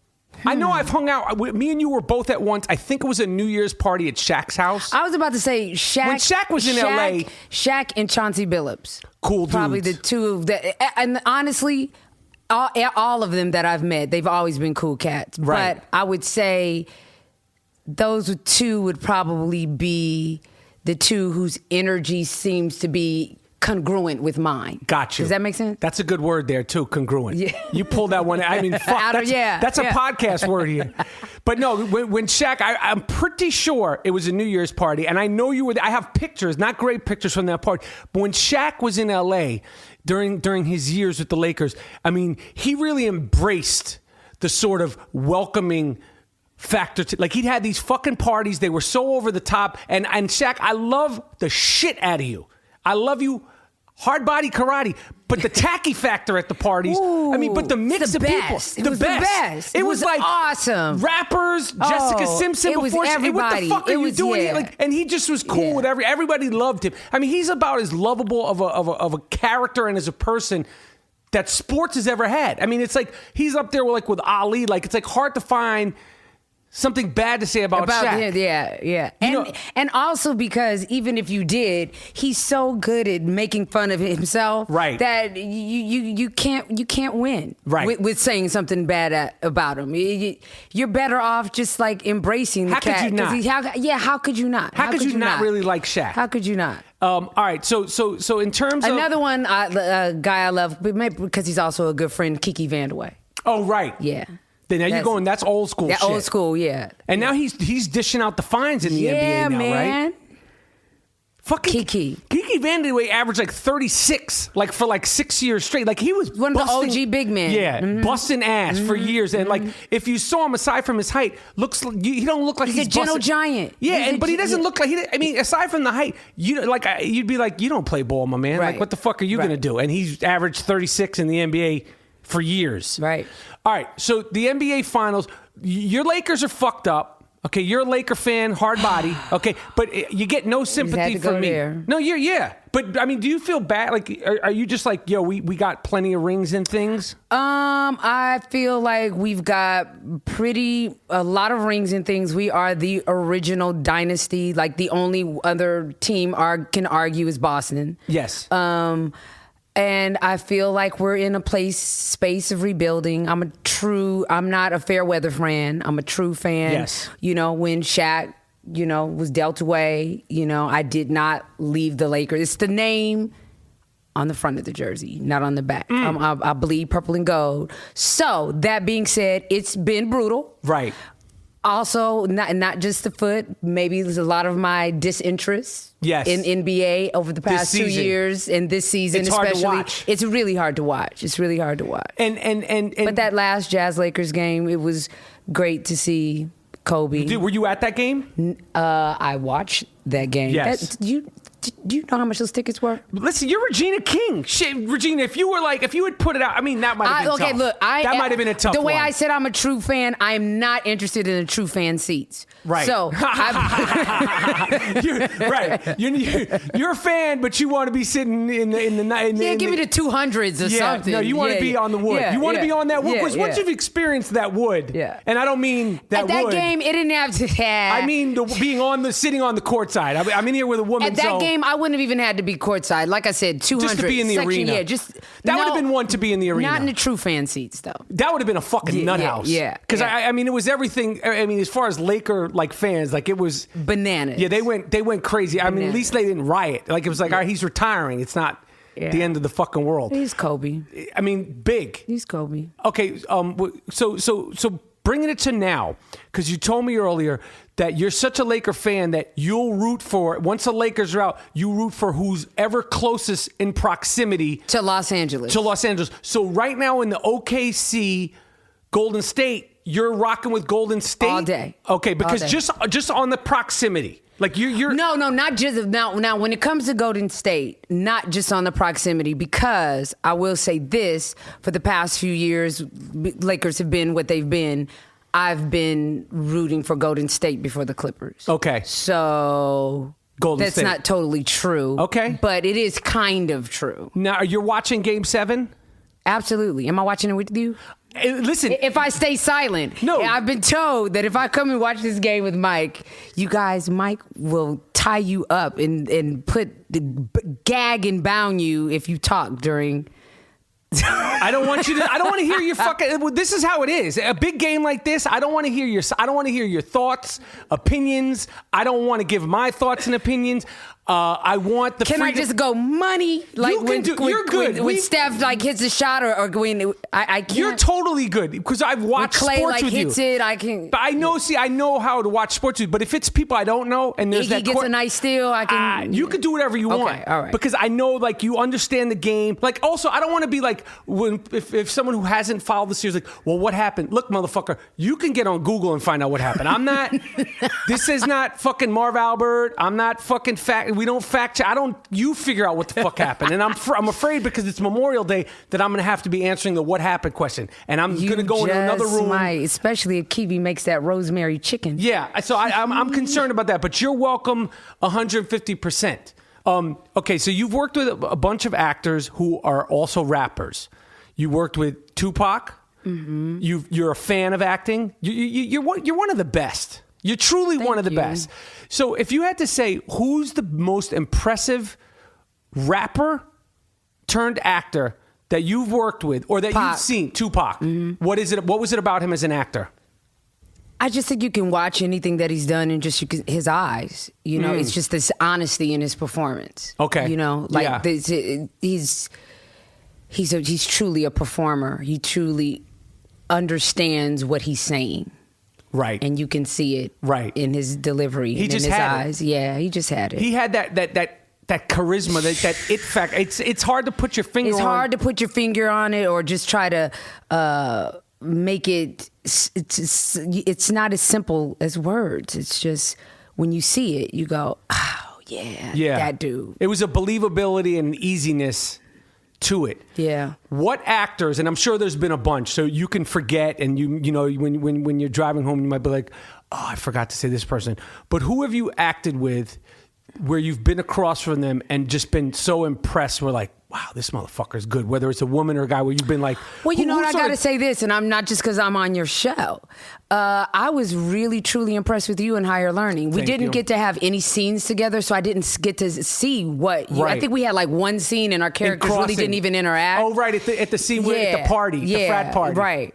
But so when I saw the movie and saw what you did, I was like, this motherfucker is cold-blooded, man. Well, I appreciate it. But I'm saying. So I'm just, for the record, thank you, for the record, because it works that way. It works that way a lot of times that we can be in a project together, but you don't work with someone. Absolutely. But I want to know, I mean, you've worked with so many actors, men and women, so many different age ranges, so many different people. Like, who do you remember where you just were like, because I've had a handful of moments where you're across from somebody and they're almost so good they take you out of it. Just for a moment where you're like, right, like sometimes like how the Lakers are when they're playing and watching Kobe instead of being in the game. Like, you could just be like, he's so good. Like, you're like, fucking play the game. Right, that was a good pass. Like where you were in a scene with a person where you like felt like, damn, this motherfucker's good. Who do you remember that with? Probably there are a few, but I'll just go the most recent. When in The Leftovers with the Carrie Coon, we had a scene together, and it was an 8-page scene, just she and I, and it was it was one of those type of moments. Are you enjoying doing The Leftovers? I enjoy everything that I do. I don't really agree to do something unless I feel like I can enjoy it. Right. Yeah. Wait, so you've done so much shit over the years, and I say shit meaning good things. At this point in your career, first of all, it's like, I'm so glad that like you're getting acknowledged on the big stage, because you've always been respected. I remember me and you, I almost hit your bad ankle. I remember you and me went to go see Chris Rock. And I remember Paul Thomas Anderson fawning over you, the director we went to of see Chris Rock. Remember that shit? Remember that? We wow, Mike. But I remember him. Like, so you've always been respected and you've always been admired. But now, like, it's like awards don't mean anything, but they kind of do mean something. Just to get to act like, yo, all right. It's not like it goes from an underground rapper to when your shit goes like platinum. Right. So I'm glad to see you going platinum. I just want to remain good. I don't want to like go platinum and then like. No, we don't want to go platinum and then go back to underground. No, I get it. Let me do my final NBA question. Okay, gun to your head. You got to bet the house based on everything you know right now. The Cleveland Cavaliers are in the finals. OKC and Golden State are playing Game 7 in Oakland. Those three teams remain. Regina King is a true NBA fan. You have to bet the entire house. I can't do that, Mike. I don't bet, so I don't even know how to put my mind around. I can't even like. Let me see. Let me see. You're trying to get me to like call a team. Make a pick. It's the I Am Rapaport Stereo Podcast. I will say that 1 million people do listen to it a month, so I can't lie to you and say no one listens. Okay, and I'm glad. I have to admit. I can say who I want. Okay. And I think it's possible. I don't think that I'm like pulling it out of my ass. Look, here's the thing. Golden State, that's an exceptional team. Steph Curry is an exceptional player. There's no way around. He will go down as one of the greatest, guards of all time. Right. I mean, look how much further he has to go, and look what he's done so far.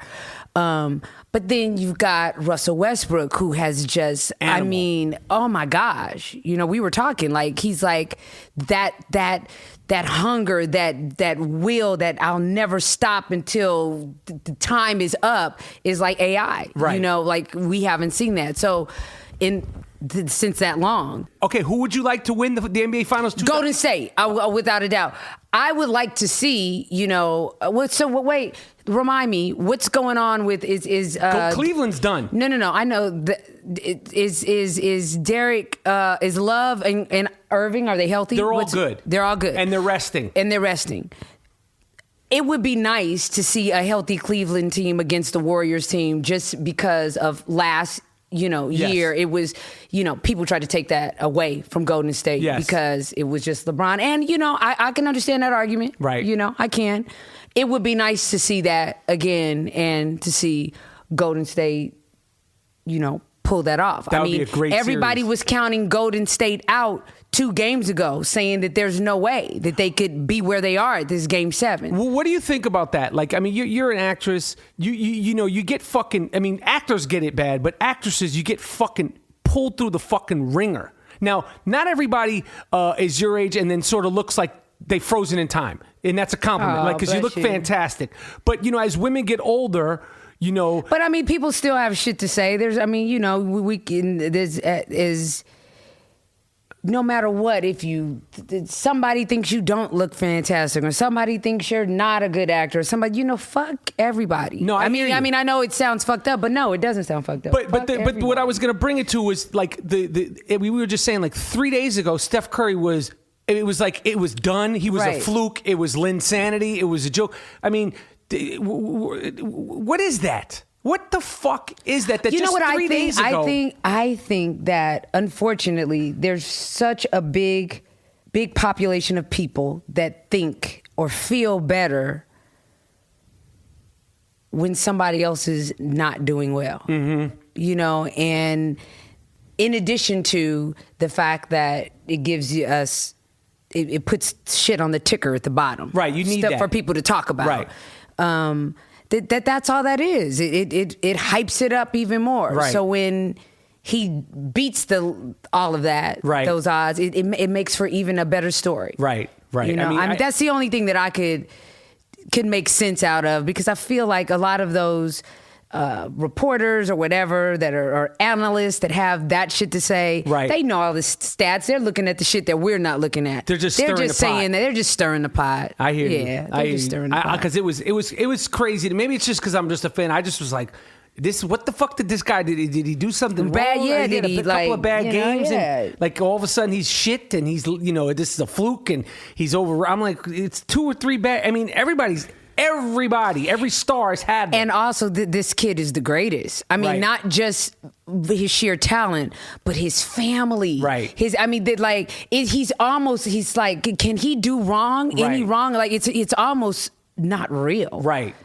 Right. Especially in sports today. Like, it was almost like this is like some after school spec. Like, you can't. He's got pretty parents that support him Cute and love kids. him and raised him well and gave him hugs and told him go out there and do what you want. He's got cute kids and a wife that loves him. And, you know, I mean, like, damn, a brother. I mean, like another brother. Yeah, like shit. I hear you. So like they want to chop his ass. It's gotta be something. Yeah, they're waiting on him. Yeah, like, he's not American. Right. He's gonna ask for his birth certificate. Right. Yeah. Where's your birth? Your name's not really Steph Curry. Right. It's Steph Curry's Lam. Yeah.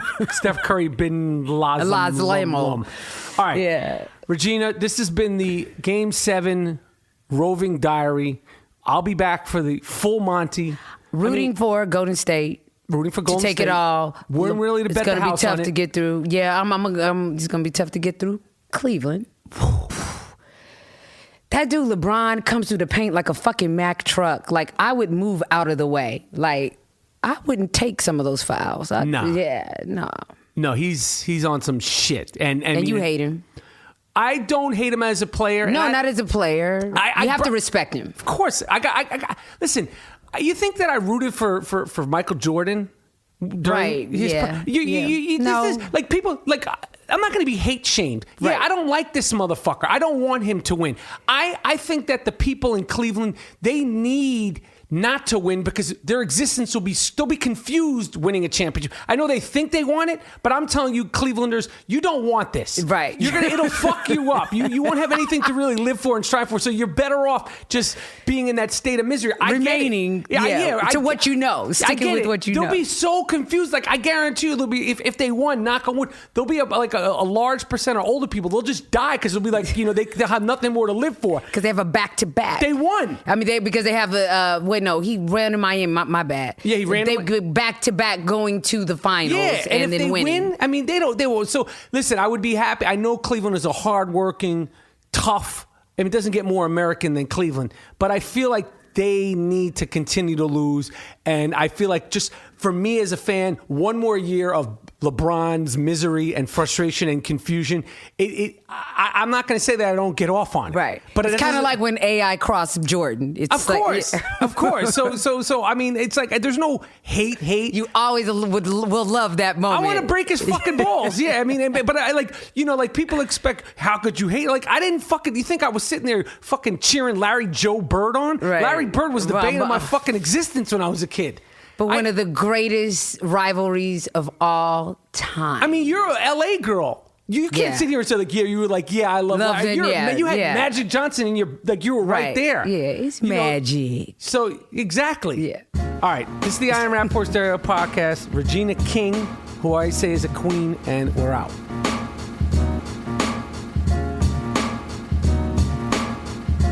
All right.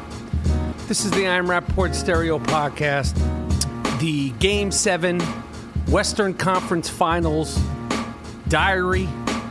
I'm now calling up NBA senior writer for ESPN.com, Mark Stein. He's been covering all these guys that are playing in this series since they came into the league. You recognize him from ESPN. You've heard him on ESPN. He's all over ESPN. Covers the Warriors as close as anybody. And I'm about to get him on the I Am Rapaport Stereo podcast. Really excited to talk to him. This is the I Am Rapaport Stereo podcast, Western Conference Game 7 NBA Finals Diary. This is all live. This is all direct. Hello. Mark Stein, this is Michael Rapaport. How you doing? I'm good, man. How are you? I'm good, man. I thank you for taking the time to talk to me. My pleasure. This is the I Am Rapaport Stereo podcast. I know it's your day off. I'm sure that you probably at some point get sick and tired of answering basketball questions, even though I know you love basketball as much as anybody else in the world. So I appreciate you taking the time here. Man, I got the greatest gig in the world. You can't get tired of this. How crazy was Game 6 in OKC? I mean, what was that like? You've been to so many big games. What was that arena like? What was the back and forth like? And what was the Simon and Garfunkel did that song, "The Sound of Silence"? Did you feel like that was emanating out of that arena after that game? Well, because what was so crazy is because it just didn't look like it was going to happen. I mean, it really came together late for the Warriors. I mean, they're down 7 or 8. OKC is in the bonus. They led the whole game. Steph was putting together a near triple-double, but he hadn't really gotten fully flammable yet. So really all they had going was Clay. So, I mean, it didn't look like we were going to get this epic comeback. But look, when you're in the moment, you always think that's the best game I've ever seen, and then you take a step back and say, all right, hold on, wait a minute. I've been to some really good playoff games over the years, but I mean that's a top 10 game for sure, maybe even a top 5 game. It was, and also just having, you know, I've basically followed this Warriors team around for the last 2 years. They've never been in this position where now they've played, you know, they're about to play their 3rd straight elimination game, but, you know, 3-1 down, 1 loss away from going home. They've never been in that position. So it was desperate, great comeback. Clay's shot making, just, I mean, I don't even have the words to describe what he did. I really feel like he's the most underappreciated star in the NBA. We so rarely talk about how good he is. Never talk about his defense, but just what he's capable of when he gets going. The shot making was ridiculous. He missed a few easy ones. He was even saying afterward he should have made 13 threes because he missed a couple easy ones early. I mean, just the degree of difficulty on some of that shooting was ridiculous. Do you think there's ever a I hate this whole my team, his team thing. I hate it in all sports. I think, you know, in any team sports, this my team thing, I think is just totally opposite of saying it's my team. Doesn't make sense. But based on the personalities of Clay and Curry, and that Clay has emerged, you know, so much during this series, do you ever think that there's a threat of Clay and Curry, you know, struggling for the my team thing? Like, based on what you know about them. I really don't. Not with these guys. For one, Steph is not a guy to walk around and say this is my team. And Clay is a different dude. He really does not pay attention to what is being talked about. He will not be listening to this podcast. He could not care. He could not care less about what we all talk about. And so he's the last guy who's really looking for, I mean, you know, some of my colleagues have been writing about this in the last day or so. After Game 4, when they lost, they're down 3-1. Klay Thompson picked up USA Today and started, I don't know if he was seriously reading it, but just the whole media is in the locker room, and he just starts reading the newspaper. They just suffered, you know, the worst loss this group has suffered, basically. They're down 3-1. They're on the brink of elimination, and Klay is basically like reading the business section or the style section of USA Today. He's a different character. So I just don't think he cares about that stuff. I really don't. Well, I have to correct you about one thing. Okay, you said he won't be listening to the podcast, and I can't guarantee you that he will be listening to the I Am Rapaport Stereo podcast, but this is a worldwide phenomenon, and I'm just saying, if you were going to make a bet, maybe bet the house, I don't know if you have a cat or a dog, if you were betting your cat or dog, I would bet that he might listen because, Mark Stein, this is a worldwide phenomenon, and you'd be surprised. We've had a couple of presidents listen, heads of state. They don't like to admit it. Okay, so I'm not going to say he's going to admit it publicly, but I'm just saying don't bet against it. That's all I'm saying. If there's a podcast in the world he's listening to, this is probably it. Thank you. All right. Now, let me ask you another question. Going into the press conference or pregame conferences, press stuff for Game 7 or after, what would I have to give you to ask KD and Westbrook about Curry being an underrated defender again? Now, I could offer money. I could probably get you hooked up with a free Casper mattress or a soft-ass I Am Rapaport Stereo Podcast T-shirt. I could get you some pizzas. I got a better idea. I mean, you basically are part of the ESPN NBA staff now. Why don't we just get you a credential and you come do it? I want to see them answer that question from you. That's the mentality that I'm talking about. Now, that is what I would like to hear because I want to ask that question again, and because I felt like that moment, and I get it wasn't personal. I get the media can, and the podcast people and the internet can all zero in on these things. But I feel like that moment, if they lose, and I feel like they're going to lose because I feel like the momentum has shifted. I feel like going into to Oracle to play this Game 7 is going to be as tough a win as it was for the Warriors to win in OKC. I think the momentum has shifted. Now, I know you can't be biased, but what is your prediction for Game 7? Like, what do you think? First of all, what do you think it's going to be like in that arena? And second of all, what do you think the outcome is going to be? Or is it so up and down that you can't even make a prediction at this point? Well, let me say this. First of all, the Warriors crowd in the last couple of years has been known as the loudest crowd in the league, but I'm sorry. I mean, the noise in Oklahoma City, the 3 games there, was impressive. Really, you felt it. You felt it more than you have, frankly, at Oracle Arena. And this happens when teams get really good and they win a lot. It's hard for their fans to bring it every single night because they get spoiled. They get spoiled by the winning, where I think the Thunder are a hungry team because this group hasn't won it all. The fans in Oklahoma City, I mean, the Thunder is their identity. It's the only pro sports thing in town. I mean, that's why, you're talking about the silence. They were crushed because, the finals was in their hands, and they've only been there one time.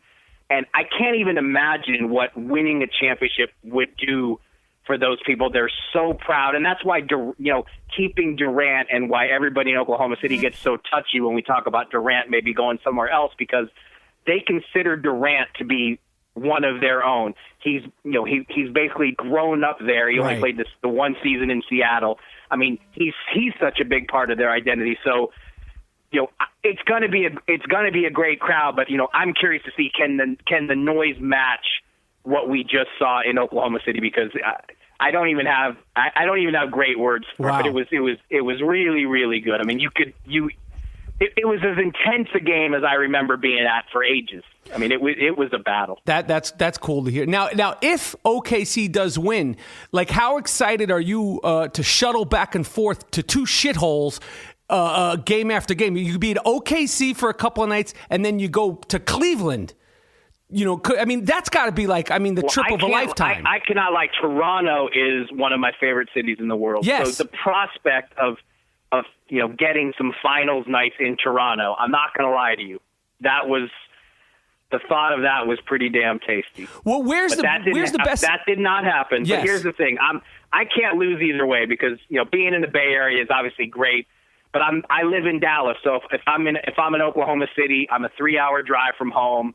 My family's nearby. It's fine. It's the games are what matter, man. I get to go to plenty of great places. I don't need a fancy city. Is there a good sushi restaurant in Cleveland that you could recommend? Because if I ever make it out to Cleveland, I'm just concerned. Do they even serve sushi in the city of Cleveland? I am not a sushi guy, so I'm the wrong person to ask. But I will say this: downtown Cleveland actually has a pretty, is pretty underrated on the restaurant front. They've since LeBron's been through there twice now. I mean, they've downtown Cleveland has been upgraded over the past decade. So okay. you will. Are you coming to the finals? Listen, I'm not saying no. I'm not going to say yes. But I'm working my magic. I'm working my magic. I would tell your pal Rachel Nichols to send you there as a representative of the Jump. See, I like where your head's at, Mark. I like where your head's at, and what you just said probably not only is going to make it on the podcast, it's probably going to go straight to her voicemail. I'm going to text. She needs an on-scene representative. That's what I'm saying. That's what I'm talking about. Now, let me ask you a final question. The Warriors moving, I think it's in 2019 to San Francisco. Is it 2019 season? I don't even think they're sure. 18, 19. I mean, it's a political battle, so it's going to take. I mean, I think 18 is the soonest it could happen, but if it took longer, it wouldn't surprise me. Don't you think that's going to be a real disappointment and blow? Because I think these fans are great. I've always had an affection for the Golden State Warriors, going back to the Bernard King, World Be Free. I love the Baron Davis Warriors. I've always loved this team, and I feel like Oakland is such a small sort of mighty Joe Young sort of city. It's sort of the underdog city. They have this arena there. They have this team that they've been through the ringer with, and now while they're finally getting to be on top, they're going to be in San Fran. Do you think that's going to be a blow to Oakland, or how do you think that's going to affect those fans? I don't love it. I have to admit, I hate change, and I've spent so much time in Oakland the last 2 years that I really have grown to love it. And I think all Warriors fans do fear what you're saying, that there's going to be a different crowd in San Francisco. The tickets are going to be zillions of dollars more than they are now. It's going to be way too expensive. The crowd's going to change. The noise is never going to be the same. And I think all that's true, but then you do go to San Francisco and you realize, man, that you forget what a spectacular place San Francisco is. So look, it's definitely going to change. I mean, Oracle Arena is as old a building as there is. It's an outdated building. Mm-hmm. The noise, it bounces off the cement because it's just different. I mean, so it's no question it's not going to be the same atmosphere, because in a modern building you can't get the same kind of noise effect. But I mean, they need a new building. But yeah, I mean, if it was me, I would love to see them stay in Oakland, but I don't think they're asking my opinion. All right, well, listen, Mark, I'm going to let you go. I'm sure you're enjoying your day off. You're letting me off easy, man. I thought this was I thought you were gonna grill me. I mean, you're the Russell Westbrook of NBA media. Angry Michael I want to see angry Michael Rapaport and angry Russ Westbrook in a press conference. Oh, listen. If they make it to the finals, I'm pressing somebody to ask them about. Even if they're playing the Cavaliers, I want to ask KD and Russell about Curry's defense again, just for the reaction. You know what I mean? But here's the thing, though. I'd rather the guy be real. I don't want to bust on him because he gave us his real answer. Like, would you rather that Westbrook gave the polite answer? No. I mean, at least we know where he stands. Like, when athletes are honest with us, and just you don't want to crush the guy because he actually let us know what he really thinks. That's true. The whole series itself, the whole playoffs, it's been real salty. And that's what's made it great. I mean, you're right. These teams don't like each other. Do you get that feeling that they really don't like each other? Yeah, I think there's been enough going on that they don't. And they don't have it's not like they have any kind of long history. I mean, we haven't seen this matchup, but it has, I mean, look, you got an Australian and a New Zealander playing center. Banging. Those countries do not like each other. So right. Bogut and Adams right there, we got built-in tension. Yep. The whole Draymond Green thing. Now, it's funny because obviously all year long we've been talking about Durant maybe going to Golden State. Durant and Steph are great. If you go back all the way to 2010, Durant, Steph Curry, Andre Iguodala, they all played together on Team USA. They formed a friendship then. But this series has been really good on the tension scale. I mean, that's been one of the best things about it. Yeah, it's been fantastic. The whole thing it has been great. I can't remember being this excited about it. I mean, this I don't know how any finals situation is gonna live up to this excitement, the ups and downs. I think the reason why you're not getting angry, contentious, Michael Rapaport, it's because the first time I'm speaking to you and we're over the phone, and I truly have a lot of respect for you, and I thank you for taking the time on your day off. And I don't want to bother you. I'm sure you got to rest your voice. You got to drink hot tea. I don't know what you got to do, throat coat, but I'll let you go. Hopefully I'll get to meet you soon, and hopefully it'll be in the finals. And Mark, I really appreciate you taking the time, my friend. I am honored, sir. I'm glad you didn't press me to make a prediction because I honestly don't know. Well, that was going to be my last question, man. Anything could happen. I don't know. Anything could happen, right? I know. I agree. I hope Golden State wins because I want them, but I respect the crap out of OKC. I respect the crap out of that entire team. I've always loved Billy Donovan since he was in college when he went from being a fat point guard to Rick Pitino put him on Weight Watchers, and then he pushed that team. So I like that team. I just like Golden State a little bit more, and I'm enjoying this series, so it's going to be fun. So you have fun covering it, and I'm looking forward to meeting you face to face. And thank you for coming on and taking the time with me, my friend. Thanks for the invite, pal. All right, Mark. All right, this is the I Am Rapaport Stereo Podcast. Shit, man, we're doing it big time here. We'll be right back after this funky beat.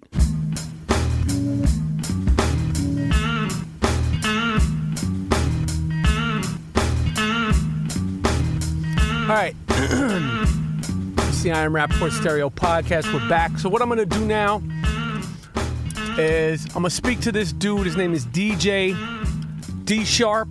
He's the house DJ for the Golden State Warriors, which I think is a dope-ass job. And the reason why I'm speaking to him is because I've always been impressed. I watched the games. I haven't been to a Golden State Warriors game in a few years. But I watched the games, and I noticed that when Golden State has the ball, they have dope music. They have Biggie, they have Tribe, Gangstar. I heard E40. The thing that I like about it is that the taste in music, and also it's not just West Coast music, because I think that dope music is dope music, and obviously the Golden State Warriors represent Oakland, but they play music from wherever, and I know that the whole Bay Area has such a large hip-hop community, and they always have. So this dude, DJ D Sharp, I reached out to him, and because I gave him a shout out on the show, we talked about how we appreciate the music, and I'm going to talk to him for a few minutes about going into Game 7 and what how you even get that job being the house DJ for the Golden State Warriors and what that's like. So I'm calling him up live from the Vroom Tomb. It's the I Am Rapaport Stereo Podcast. Diary of Game 7. Hello? Hey, this is Michael Rapaport. How you doing, man? Hey, what's good, man? How you doing, brother? I'm doing good, man. How excited are you for Game 7? You just so you know, you are live on the I Am Rapaport Stereo Podcast, my man.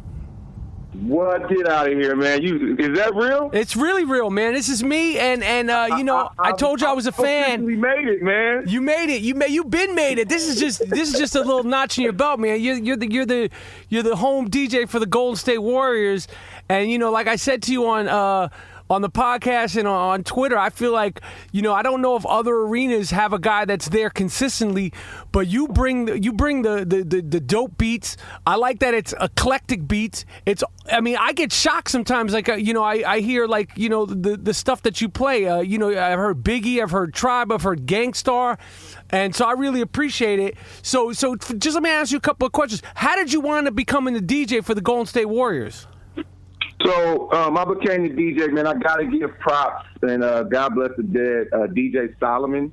Okay. He was the official. He was the DJ before me, and I used to DJ for this group called Black Alicious. Actually, they got a Bleacher Report commercial right now where the song speeds up. That's Black Alicious. So okay, I used to DJ for them, and we had a show here in the Bay Area, and Solomon was at the show, and he was like, yo, this is when the Warriors were crappy, too. Like, we sucked. And he was like, yo, I DJ for the Warriors, and it would be dope if you could come through and do a 2x4 set with me. So then he got me in like that, man. And ever since, he was DJing, I guess it had to be 10 seasons before he passed away, man. Wow. And then I would just fill in for him.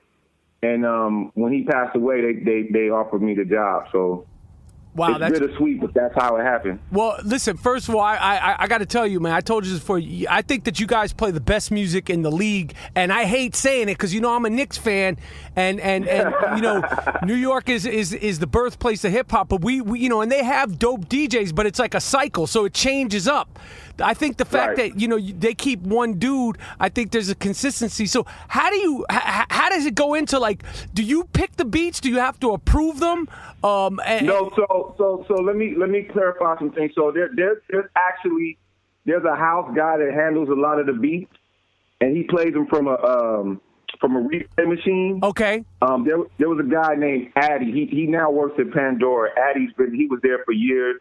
I can't think of the guy's name now, but Addy along with Solomon and then, of course, myself, we all helped contribute to the beats. And these beats have been there in that play machine for a long time. So it's like they've been accumulated over the years. You get what I'm saying? So It's like when you know, so and we do special stuff too, like when it's Jay Dilla's birthday, the whole night you hear Jay Dilla beats, you know what I mean? Or when it was Biggie's birthday or Biggie's passing, you hear Biggie beats. Or I love that. When Fife passed away, I mean, we went in on Tribe. You know what I mean? And for me, I'm the biggest Tribe fan, so it felt good that like they didn't trip with me about playing Tribe records, and we was just it was just fun, man. And the fans really appreciated it. My Twitter was blowing up.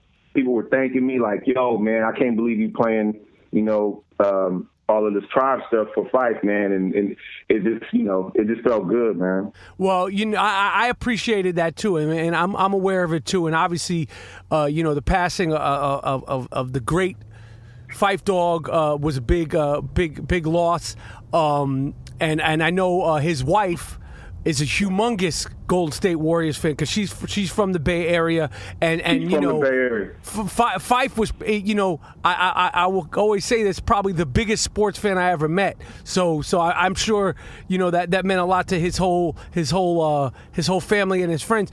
So do you have any like, do any of the players like ever make requests? Like, do you ever have, like, yo, somebody's like, yo, I want this beat, or don't play that beat, or this beat's too fast? Because you guys, you never go too fast. Like, I feel like the beats that you choose, the music that you play in there, it's just right in the pocket. It's not too hype, you know. Like, do you ever get requests from any of the players? We do get requests. Steph has been requesting the Cha Cha song from Drum. So the guys hit the court to that song. I've gotten requests from Klay Thompson, like if I see him out at clubs or something like that, or sometimes even on the court, he's like, yo, run that Young Thug. He likes Pull Up on the Kid from Young Thug.